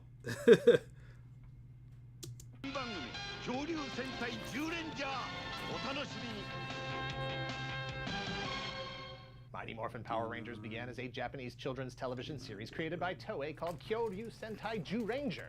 It aired in Japan from 1992 to 1993 as the 16th version of the Super Sentai series. Super Sentai are the multicolored martial arts superheroes fighting against evil in battles that typically culminate in a giant robot versus a giant monster before things are resolved at the end of the 22-minute broadcast. Toei's Super Sentai series rebooted itself with a new theme, new characters, new costumes, new robots, and new villains nearly every year since 1975, and continues to do so today, almost 50 years later. Super Sentai was imported to the US when Saban recognized that an American version could be produced quickly and profitably by reusing the Alright, hold on. I gotta find a part again. Because of course I dropped it. I don't know where I dropped it at though. Where are we at? Make sure you can. Alright. I'll be right back. I'll be right back. Well, not really be right back. I just gotta find the part that I just dropped as usual. I hate when I do this. I think I know where it went to though. I think I know exactly where it's at. Yep. There you are. I knew it. I knew exactly where it was at. And I was right. I found it. I'm coming back. Coming back. What time is it? Alright, 1:43. Cool. Can I make a pretty good time with this one? Yes. Yes, here we go. Back here.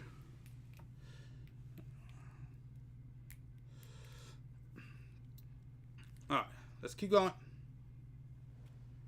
Costume fight scenes and reshooting the out-of-costume scenes with American actors. Even better, the toys and associated merchandise were already manufactured, only requiring new packaging to be sold outside of Japan. 1992's Jew Ranger in Japan became 1993's Mighty Morphin Power Rangers in the US.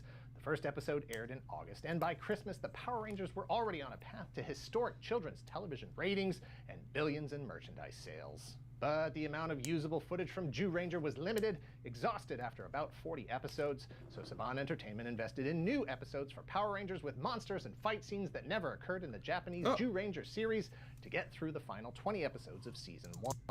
In 1994, Mighty Morphin... Alright, well, we're done. We're done. This one we're done with.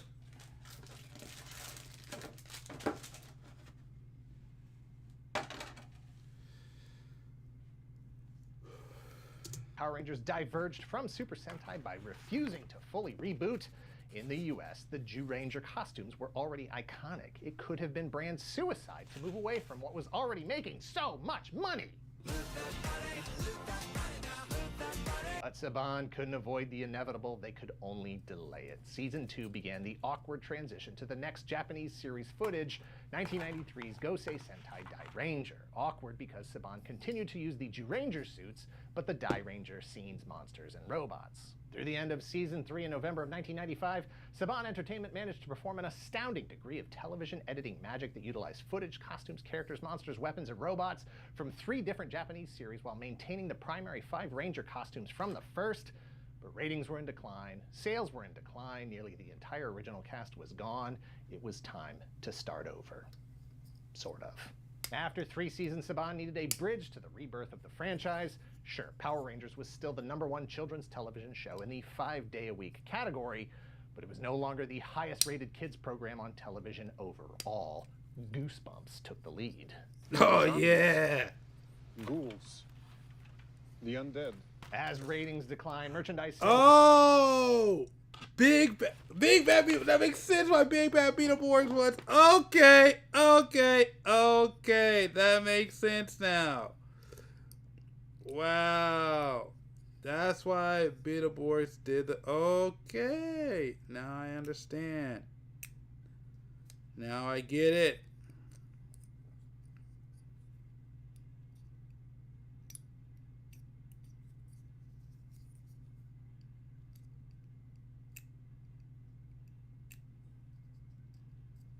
The fact that Beetleborgs had a horror theme. Okay, that makes sense.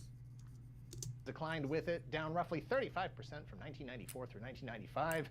Saban sought a return to what made Power Rangers work from the beginning as a highly profitable financial vehicle, being able to import existing footage and related merchandise from Japan and repackage it for the US. That meant moving away from the Jew Ranger suits and embracing the annual Super Sentai tradition of a new team every year. Some plot elements could carry through the continuing franchise, but new teens would need to be introduced to the cast to keep things fresh and exciting for the new kids entering the audience. After considering such extreme scenarios as killing off some or all of the major characters, they decided instead to make superficial changes. The final episode of Season 3 planted the seeds for the final push away from the Jew Ranger legacy. A cliffhanger left the Rangers as depowered, de-aged child versions of themselves, and the newly introduced Zeo Crystal, a source of immense power, shattered into 5 pieces and hidden throughout time and space. In February of 1996, a brief 10-episode bridge season called Mighty Morphin Alien Rangers temporarily replaced the human Rangers with aliens from the planet Aquitar. It used footage from the 18th Super Sentai series, Ninja Sentai Kaku Ranger, that aired in Japan from February of 1994 to February of 1995, which Power Rangers had already been pulling from through Season 3. Alien Rangers continue to set up the narrative elements needed to kick off the official 4th season of Power Rangers. It acted as a soft course correction to fully embrace the Super Sentai series as an annual source of new production material. By the end of Alien Rangers, the Power Rangers were back to their late teen/adult selves. Aisha was swapped out for Tanya as the 3rd Yellow Ranger. Tommy is left as the last original Ranger actively rangering. The Zeo Crystal was Was he? Oh, he was! Oh, shoot. Yeah, Tommy was the last original one. Okay. That's great. Yeah. Yeah, they were all gone. That's right. Yep. Okay, I remember now. They were all gone. Assembled, installed as a new power source in the Power Rangers Command Center, then stolen as the Command Center, and everything about the Power Rangers of the first 3 seasons is destroyed. Saban let the past die. They killed it because they had to. The power is gone, and the threat of evil looms large. What a miss. It's been totally wiped off the map. How can the Rangers defend the Earth? Starting this week, you'll get a peek at the shapes of things to come.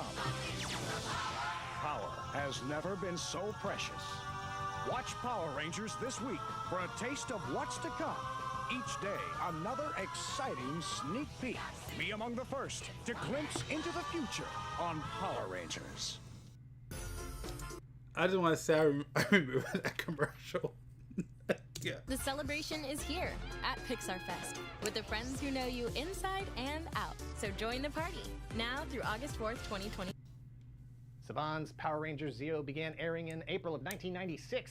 It borrowed footage, costumes, characters, monsters, weapons, and robots from the 1995 Japanese Super Sentai series Choriki Sentai O-Ranger, themed around ancient civilizations and mythology with costume elements inspired by geometric shapes and numbers. The Rangers' belt-mounted morphers were replaced by a pair of wrist-mounted Zeonizers. In theory, that meant that Morphin time was over. Heck, it wasn't even used in the series title anymore. But you gotta use a trademark if you want to keep it, so the Rangers continued to announce their Morphin intentions just before carrying through with Zeonization. Power Rangers Zeo kicked off a new era of Power Rangers with several carryover cast members and a few new additions. Original cast members included Robert Manahan as the voice of Zordon, Richard Wood as the voice of Alpha 5, Paul Schreier and Jason Navi were back as Bulk and Skull respectively. The only original Rangers left in the cast were Jason David Frank as Tommy, a Red Ranger for the first time, and David Yost as Billy Cranston, although no longer a Ranger. That's what it was. Okay, yeah, Billy was there. He just was, yeah. Billy wasn't there anymore. That's right. Himself, second-generation Rangers Johnny Young Bosch, Steve Cardenas, and Catherine Sutherland returned as Adam, Rocky, and Catherine. Nakia Baris joined the cast as Tanya, technically the 4th Yellow Ranger after Trini, Aisha, and the Space Fish Guy. Brief appearances were made by Ed Neal as the voice of Lord Zed and Barbara Goodson as the voice of Rita Repulsa. David Stenstrom played King Mondo, and Alex Borstein was Queen Machina. Should have put break. Real quick, we just finished another one. This is done. We're almost out. We're almost done. We're almost done. All right, let's put it together. There was a lot of names. I had trouble pronouncing, but we made it. We did it. We got through it. We got through it. It's the hardest part of every script. Saban's Gambit worked well at first. New costumes, new powers, new villains, new robots, and new toys sustained the top ratings and sales that Power Rangers was used to. But as the season wore on, the ratings attrition began. Not even the return of original Red Ranger Austin St. John as Jason the Gold Ranger was enough to put the Rangers back on the top of the ratings. Perhaps an oversaturated market full of alternatives to Power Rangers was to blame. Saban's own Big Bad Beetleborgs was newer and offered a more unique take on the live-action kids superhero show. Perhaps kids who had initially fallen in love with the Power Rangers in 1993 had already outgrown the fandom and moved on to other things. Or maybe it was a look at the future of the franchise, a pattern that would be repeated for years, an initial boost out of the gate as kids tuned in for the new season that tapered off as the new became the norm. Power Rangers Zeo only lasted 1 season of 50 episodes, but that was, after all, the plan. The last episode aired in November of 1996 to be followed by Turbo, a Power Rangers movie, which could have been the bridge between Zeo and Turbo the way Alien Rangers was between Morphin and Zeo, but it wasn't. We'll come back to that. Power Rangers Zeo continued the march of merch through retail. Bandai America imported and rebranded action figures in a variety of scales. Role-play weapons, pajamas, watches, school supplies, tiny robots, combining robots, giant robots, Pure Midas, one of the biggest Zords ever, and Zeo fanny packs. Image Comics had the rights to Power Rangers and in August of 1996 began publishing Power Rangers Zeo. Despite 4 issues being planned, only 1 was ever released. Fans would have to wait decades for the suits to make an appearance in Boom Studios' Power Rangers comics in the late 20-teens. Some episodes of Power Rangers Zeo found their way to VHS in 1996. The entire season was released on DVD for the first time in 2012. As of this video, it is available on various streaming services like Apple TV, Amazon Prime Video, and Pluto TV, or here on YouTube at the Power Rangers official channel. When Turbo, a Power Rangers movie, was released in March of 1997, it contained almost no reference to Zeo other than returning cast members. It took place in the same world, but made no effort to maintain storylines from Zeo. There is no machine empire, and it seems as if there never was. In the years that followed, fans online speculated as to whether or not Saban had ever intended to produce a series like Alien Rangers to smooth out the transition between Power Rangers Zeo in 1996 and Turbo, a Power Rangers movie in 1997. Some fans went a step further and created their own. Sort of. In March of 1998, several months after the end of Power Rangers Turbo, the 5th season of the television series, someone named Derek Smith made a post in a Power Rangers news group asking if anyone had a copy of the Power Rangers Zeo shorts that he claimed he himself had seen. As he understood it, there was an 8-minute short film broken up into 2-minute segments that aired exclusively on Australian television ahead of the release of Turbo, a Power Rangers movie. Titled Scorpion Reign, it was purported to feature Zeo Red and Zeo Pink fighting against Lord Zed and helped explain how Zed's giant Zord Serpentera was destroyed. The most memorable part of the 2-minute shorts, as Smith described them, was that the visual effects were done with toys on strings and that the dialogue was all badly dubbed Australian substitutes because the actual actors weren't part of the project. Smith claimed to be so interested in the tapes he knew existed that he put out a bounty for anyone willing to cough them up, $20 to $30 American, which, after adjusting for inflation, would be the equivalent of $38 to $58 today. It's Michael's lowest prices of the season. Shop up to 70% off Oh, thousands man, of that's items. funny. Get 70% off canvas and stock your stash. And score. Oh, that is so funny. That is so freaking funny.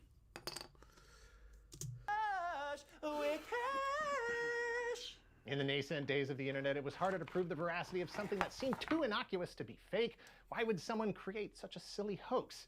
There was no Wikipedia, no social media, and for the most part, no real access to the people who created shows like Power Rangers, who didn't spend their time online trying to make sure accurate information was being shared. Along with some friends like Satu Sharp and Amit Balmik, Smith was able to perpetuate the hoax for several years, fueled by Ranger fans' hope that any story even remotely official had been created to fill in the gap in time between Zeo and Turbo, a Power Rangers movie. Smith and his friends fabricated summaries of the plot, description of scenes. They even produced a video matching the description of one of the episodes they themselves fabricated.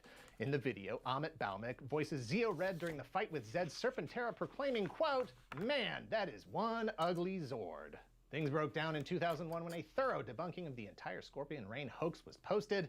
The poster took great offense at what they saw as Smith's intent to create a rift between US and Australian Power Rangers fans. They poked enough holes in the campaign to prompt a confession from the creators. Smith, Balmik, and the rest of the Scorpion Reign coalition admitted they fabricated the entire thing, that they never intended nor expected that it would go on for as long as it did, and let the community get back to normal Power Rangers fandom business. For exactly 1 year. In 2002, Balmik was a story editor on Power Rangers Wild Force and, furthermore, wrote the episode Forever Red. That episode is a 10th anniversary celebration of the franchise that sees all of the previous Red Rangers join forces on the moon to fight against the Machine Empire from Power Rangers Zeo as they attempt to restore Serpentera to functionality. Serpentera, which, by the way, had never been depicted as being destroyed or crashed in actual Power Rangers continuity. That only occurred in Scorpion Reign, which Balmik admitted he considered canon when he wrote Forever Red, and went so far as to have Tommy speak the line, "Wow, that is one ugly Zord," as proof. But is it canon? This is a tough one. I want to say no, but he makes a very good case for it being canon. I mean, he was the guy who wrote the actual episode, and if he says it's canon, then who am I to say it's not? That said, I have to say no, it's not canon, because Scorpion Reign doesn't actually exist. We just went over this. Since Power Rangers Zeo aired, there have been that's funny. 24 more Power Rangers seasons, including 17 in a row that followed the original Mighty Morph formula. Direct localizations of the most recent Super Sentai series the following year as the next Power Rangers season. In 2018, Hasbro purchased the franchise from Saban Entertainment. After 5 seasons over 3 different series, Hasbro put the franchise on pause. As of this video, there's been no new television series produced since the end of Power Rangers Cosmic Fury in September of 2023. Just a few weeks ago, in April of 2024, Hasbro announced a new global licensing agreement with rival Playmates to produce new Power Rangers toys beginning in 2025. With no other details, we'll have to wait and see if they will focus on the original Mighty Morphin costumes and robots, or if the world will once again be saved by Zeo. Thanks for watching. Please hit like, hit subscribe if you're not already a subscriber. Thank you very much to those of you who already are. If you're in the position to help the channel grow, please visit our Patreon at patreon.com/toygalaxy. Several different. Once again, like I always say, make sure every channel I cover, make sure to subscribe.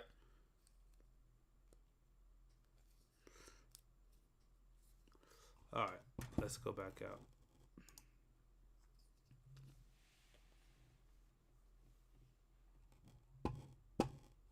Huh? I have this game. Interesting.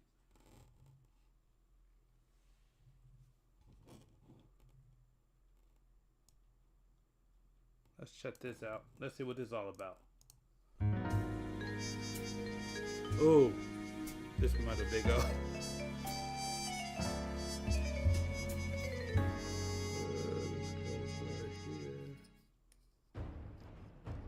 Gundam. I never thought I would get the chance to say those words on the Death of a Game series, a series where we choose a game or company and take the largest contributing factors for its failure or shutdown, and chronicle such throughout the video, all culminating in a final deduction at the end. Gundam as a franchise, or better yet, Mobile Suit Gundam, is not only one of the oldest animes, it's had a profound impact on my life and childhood. I was always attracted to the thought of high-tech mobile suits, and Gundam was that and way more. Fast forward over 20 years and I'm still a Gundam fan. However, as fans watching this know, that means that I'm basically a fan of the anime and gunplay. If you notice a lack of the word gaming, well, that's the unfortunate fate of being a Gundam fan. We don't have that many games to play, to be blunt, at least in the West. Most of the time we do get games, they get ported from the East years later, or they're done in a cash grab fashion, hence my surprise in covering the franchise. Sure, there's a couple of good Gundam games, but they never made it to the West. Being a Gundam fan who plays games is frustrating. So anytime a Gundam game comes out, most of us are gonna jump right in, and are usually let down.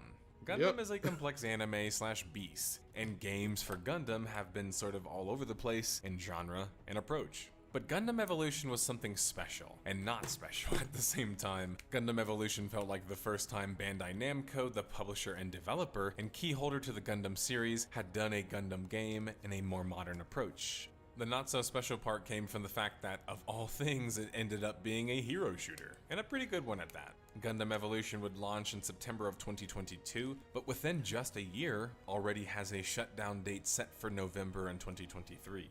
As we do, we will detail all of the major events and why to solve the case. I can't wait to cover Gundam, though it's bittersweet, as I don't want the franchise to fail, nor think gaming-wise it can really take too many more of them. But let's get to the mystery.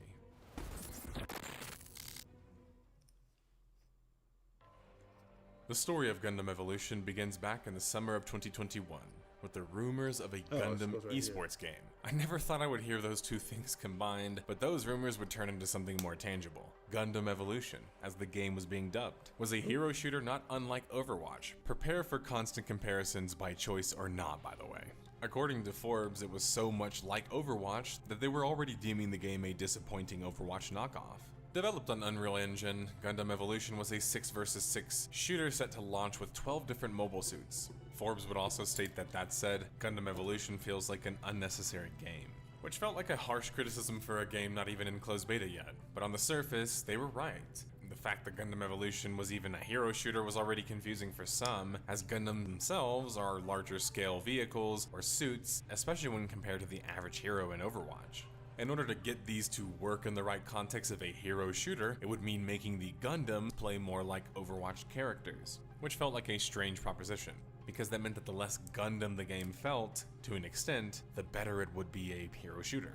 Contrast this with PS4's Mobile Suit Gundam Extreme VS or Versus Maxi Boost On. Forgive the name, seriously. It's night and day.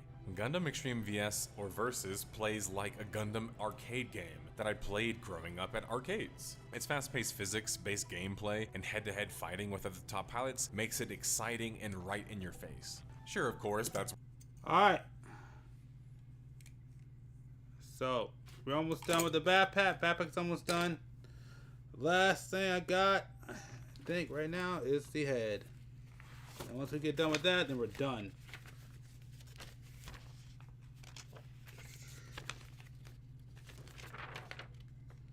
Yep, just the head. Always up to the head.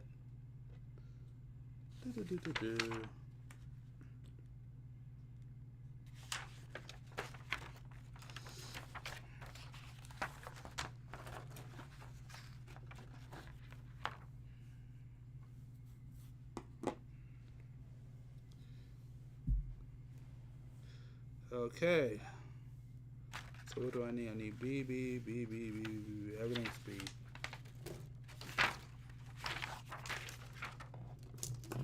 Oh, are we done with A? Okay, yep, we're done with another one. A is gone. So yep, we only got these last two left.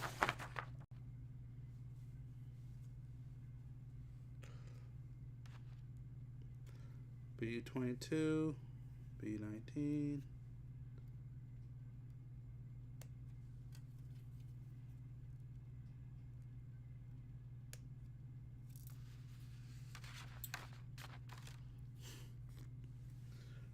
B22.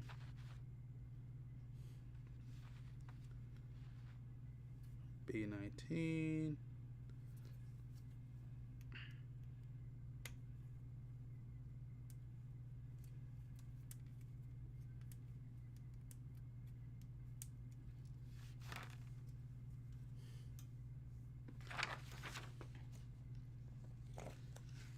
Oh, I actually separate this time. Okay, this is gonna be a pain in the butt, but it's all right. I'm gonna play this because this is gonna take me a minute. Where its strengths lie and end, but my point is more so that it actually felt like playing a Gundam game. So Gundam Evolution was already going to suffer from this issue before ever even launching. According to players who got the chance to play throughout the numerous betas, they were either loving how similar the game was to Overwatch and how strangely good it was, and different at some aspects, or hating the fact that it felt nothing like an actual Gundam game. Very little in between.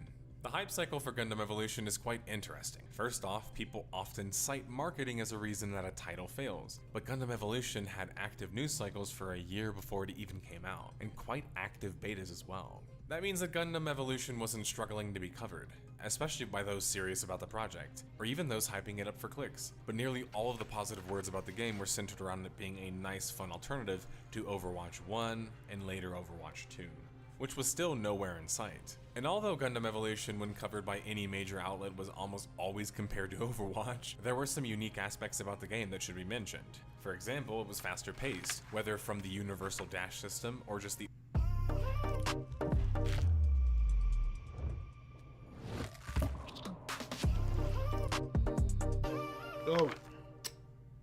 overall gameplay in general. Gundam Evolution also seemed to reward more individual play, which felt like it was a needed or wanted niche in hero shooters. Think of the reverse Heroes of the Storm effect. Gundam Evolution being a free-to-play title, however, would introduce some issues in the way of monetization and people's expectations of such. Gundam Evolution would launch on PC September 21st, 2022, nearly a year after it was playable in beta. The lengthy beta cycle could either have meant the game needed more time in the oven, or the time spent in the oven had paid off. Gundam Evolution would actually only be covered by a few websites, and they would collectively on aggregate review website Metacritic rate the game a 72 out of 100. Now we can speculate as to why so few major gaming outlets cover the game. For example, maybe most of them in their previews of the game felt that they already covered what the game was about, aka they knew what to expect and they didn't feel different. Or because Overwatch 2 was already looming over the just launched Gundam title, set to launch the following month. In the Gamer's review of Gundam Evolution, they rated it a 2.5 out of 5 stars and also stated that, look, I get it. Bandai wanted you to choose fashion over function, and I'm all for playing for vibes, and focusing on playing with your favorite mecha does sound like the right move in theory. But in the game's current shape, you can't make the right call when you try to form an efficient party, as a consequence of the lack of categorization among the many playable characters. Translation, it's hard to build a team comp. Ultimately, Gundam Evolution fulfills the promise of letting you impersonate one of the many mobile suits that have been showcased across the decades, and fans of the beloved series will have the time of their lives, at least for a bit. But in doing so, it just presents another attempt to emulate the Overwatch formula that doesn't quite hit the mark. Noisy Pixel was quite a bit nicer in their review, rating the game a 7.5 out of 10. Their review summed up Gundam Evolution as, it plays exactly how you'd expect it if you've played any other game in its genre and all of its monetization, and let's be clear, there is a lot of it, could have been softened with a few fundamental changes. It would be cool if the premium suits were also unlockable through the battle pass, for example through the premium track that would give you some currency back. I was left wishing that the loot boxes were given more frequently or were slightly more generous with rare items. There's a good game here to sink your time into, and I look forward to doing so. I just wish Bandai Namco had poured a little bit more special sauce onto it to differentiate it from the pack.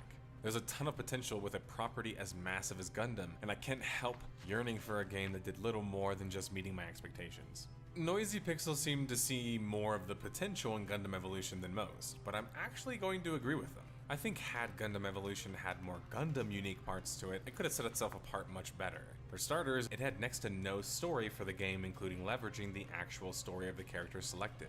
Even Overwatch technically kind of has story, right? Gundam, on the other hand, has entire animes dedicated to story. They could have started with one of the compelling narratives that they borrowed from one of its 10 plus animes and used it to serve as a jump off point for players to become invested in older new characters in a ever evolving story. Instead, it launched with 12 mobile suits with a few behind a paywall as a free to play player. The frustration comes from the fact that the game was pretending to be a competitive game. Alright, I'll just tell you my views on this. Just keep it simple. I freaking watched that. Yeah, Evolution was not that. It's not what I wanted. Wanted to play a Gundam game. Gundam Evolution was not the game I wanted. I actually played it once, and yeah. And also, I'm not a first-person shooter kind of guy, so yeah, there was nothing about that series that was for me at all. Seriously, it had a legitimate competitive scene even early on. This led to complaints about balancing, the structure of the games, monetization, and more. Mobile suits like Barbados struck fear into many players' hearts, as not only were they not used to playing against this character, or as him, he was particularly strong at abusing new players and their mistakes. This made calls of pay to win quite common, and one of the biggest complaints that I got when asking for feedback. Gundam Evolution's focus on being a competitive game is oddly similar to Overwatch's weird focus on such. The only difference was that Gundam Evolution was being called it from the jump, and also called an Overwatch clone. So then why did Bandai Namco seem intent on making the same mistakes? They also lacked any sort of buy-in on their characters and story, unless players had already seen the anime, which just limits your audience. Overwatch 2 would launch shortly after Gundam Evolution, and the peak population on Steam would plummet from an impressive 55,437 players to just 19,377. While this wasn't solely because of Overwatch 2's launch, it can't be denied that it played a large part in such. In making the game too similar to Overwatch, they immediately place a absurdly high standard on the game, while also giving players little reason to not just return to the actual original game when it launches, or in this case, launches a sequel.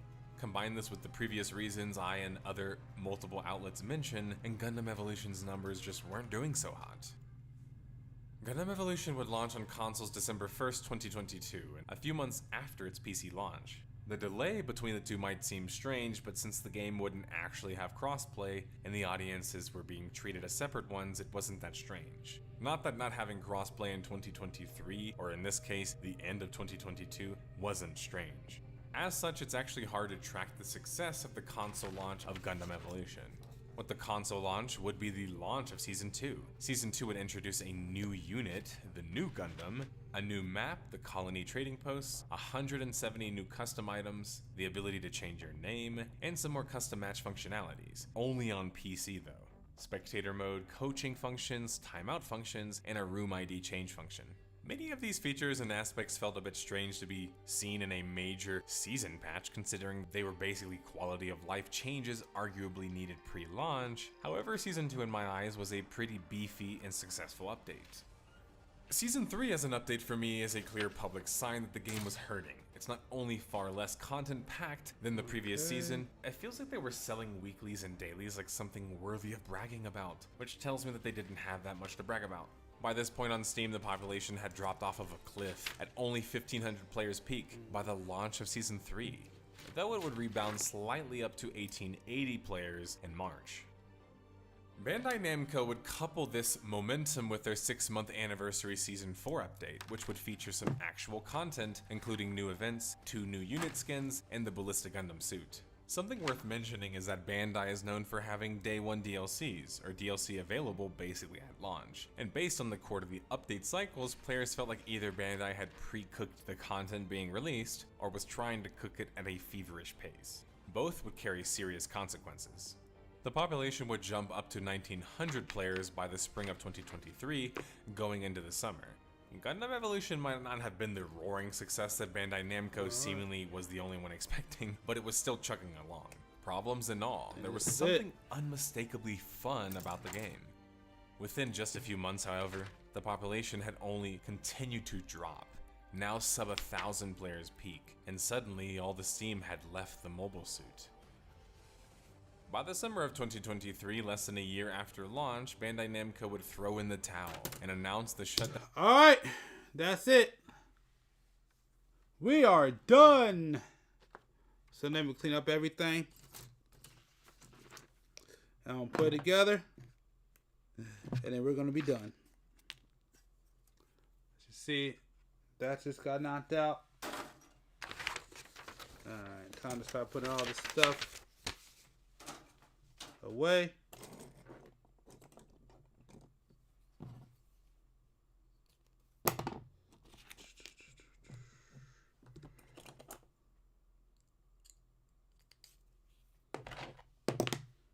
And the rest of that, there we go.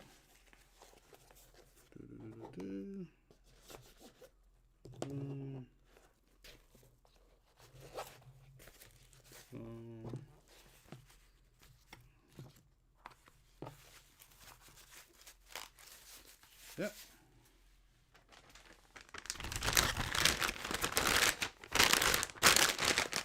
Oh, heck yeah. I'm done with plenty of time.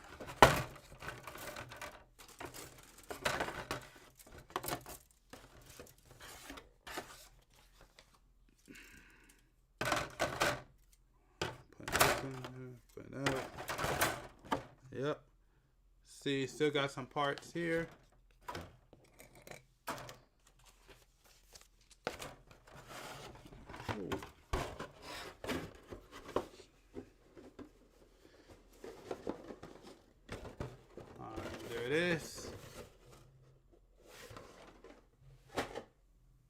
Oh, jeez. My phone was on. I was like, crap. No. Yep, can't see. Okay, we're good. All right. Let's bring it all together. Going to assemble this like Voltron. And after this, we're going to get up out of here. All right.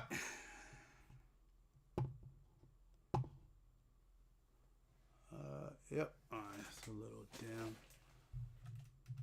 Line up a little bit.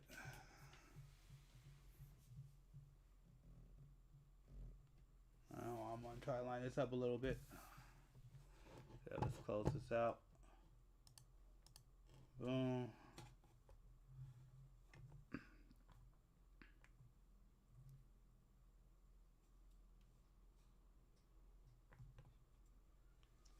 Okay. I'm gonna put that up before I complete it. All right. Yep, almost done. All right. Okay.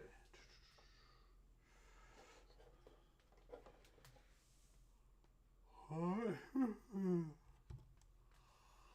Put that out here. Let's see, can I?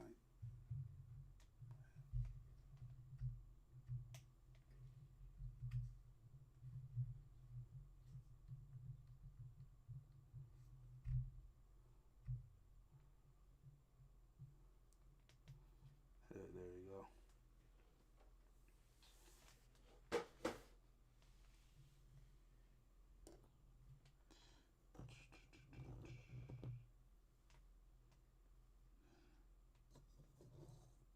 Right there. Go right there. Alright. Oh, jeez. Come here, you. Oh, crap. Come here, you. Alright. Cool. Alright.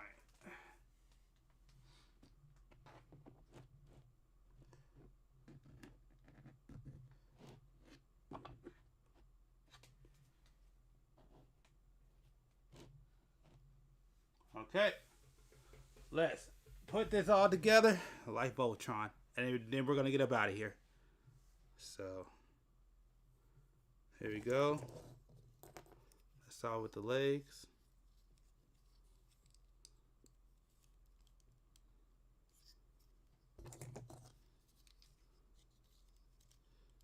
Two.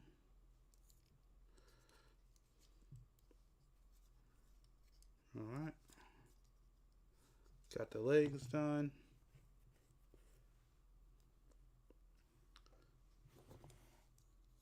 Oh, no. We'll do that last. Let's do the arms. Put those on.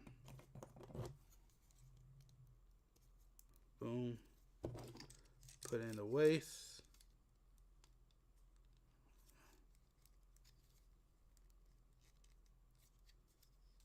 Boom. Okay, let's finish up the backpack.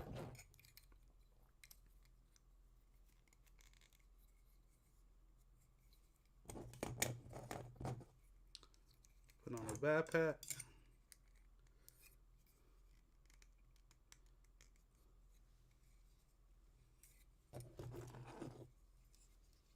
Oh, actually, the weight's got to go on first.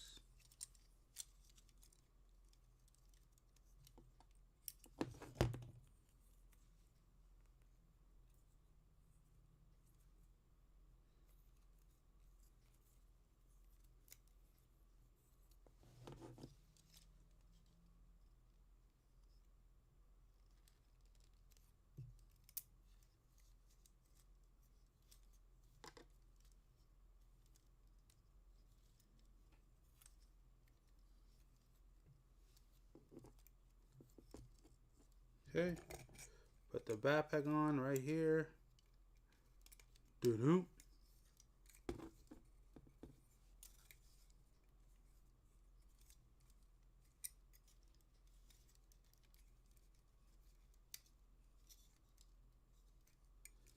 And then we put on the head. There we go.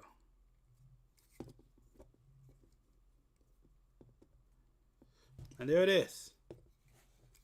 It is done. It is complete.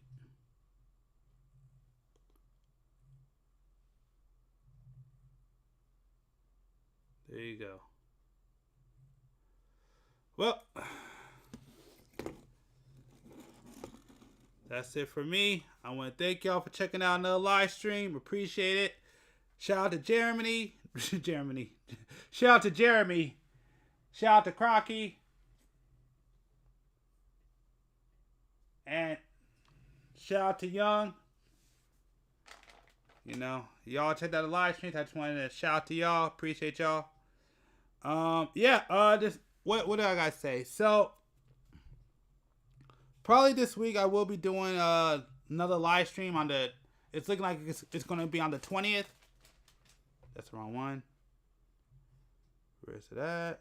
Okay, so it looks like it's gonna be on the 20th. So the 20th, we will be doing a live stream, which will be celebrating the fact that I got 223 subscribers. Also, I think I'm gonna put out a video to kind of put a little bit more structure on this channel. I've been kind of away. I've been dealing with a lot of stuff, but I'm going to try to put a lot more structure into the channel. So I'm probably going to put a video. That probably will be my video. I'll probably put that out next week or maybe this week. Well, technically this week. Just so you kind of know what's going to happen. So we kind of have a schedule. And I want to try to stick to it.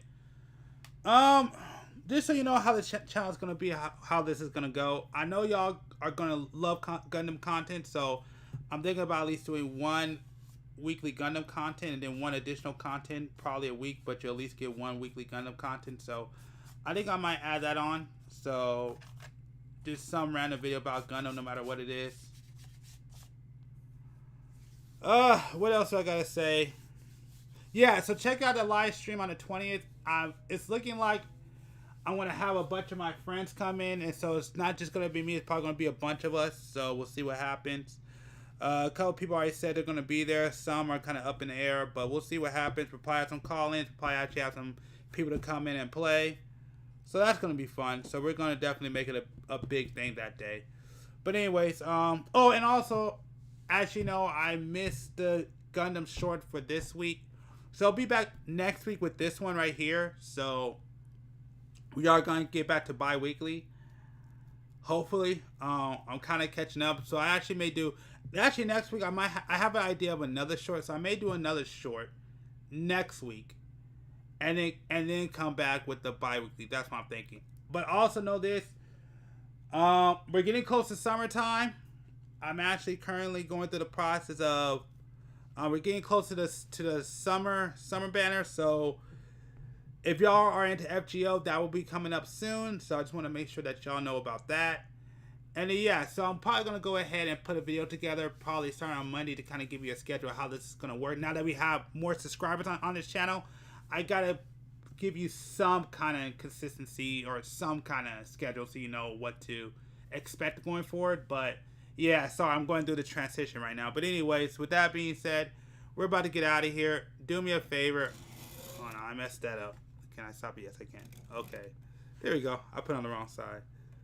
So anyways, I hope you enjoyed this one. Definitely appreciate it. As usual, make sure to subscribe and follow depending on your platform.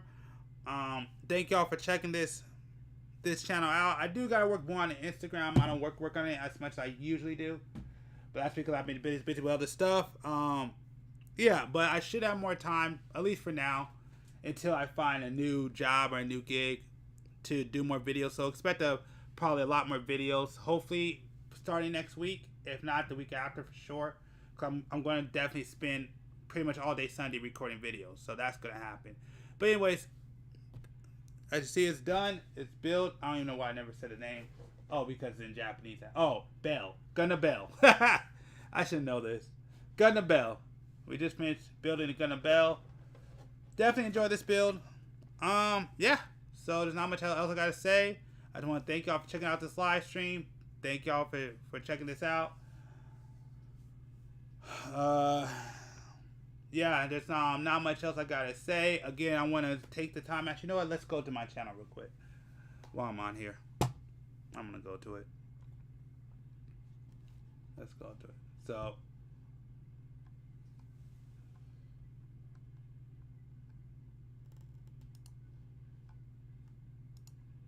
I know it's in the way, but actually, like I said, I want to thank the 223 subscribers for subscribing to this channel. Thank you, appreciate it.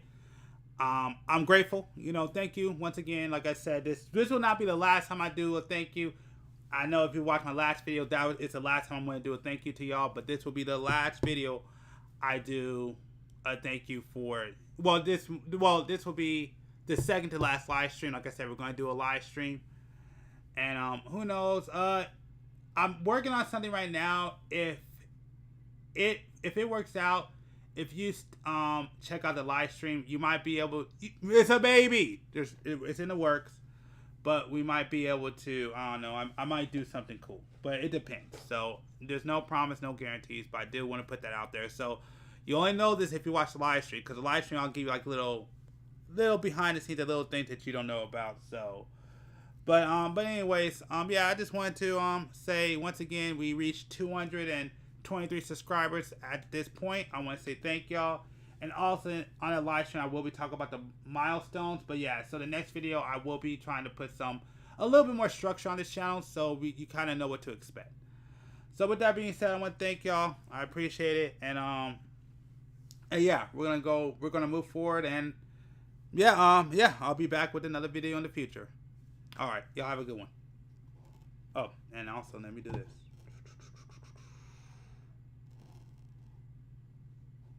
All right, we're gonna close this out. Let's close this out. Oh, my bad, I messed up. Oh, duh, that's the wrong one. There we go. But yeah, here you go. Boom. Boom, boom, boom, boom.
Oh, that sucks. Okay. It should have did a fade. Hold on. Let me experiment real quick. Alright, wait. I want to experiment real quick.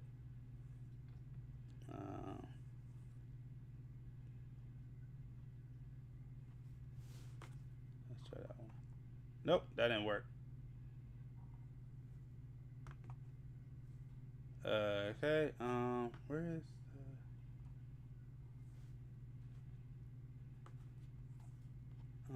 there is no. Oh, that sucks.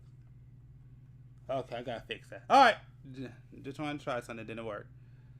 So, yeah. All right, that was still. Oh, shoot! Oh, shoot! No! Okay, that was not supposed to come up. Oh no! Stop!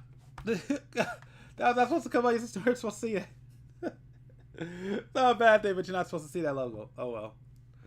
Oh well. Yeah.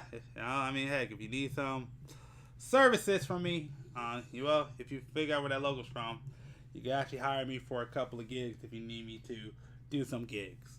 Crap. That's not supposed to come up on this channel. That was an accident. I didn't realize that was there. Oh well. Well, you only get down to live streams. But anyways, alright, I'm out. Have a good one.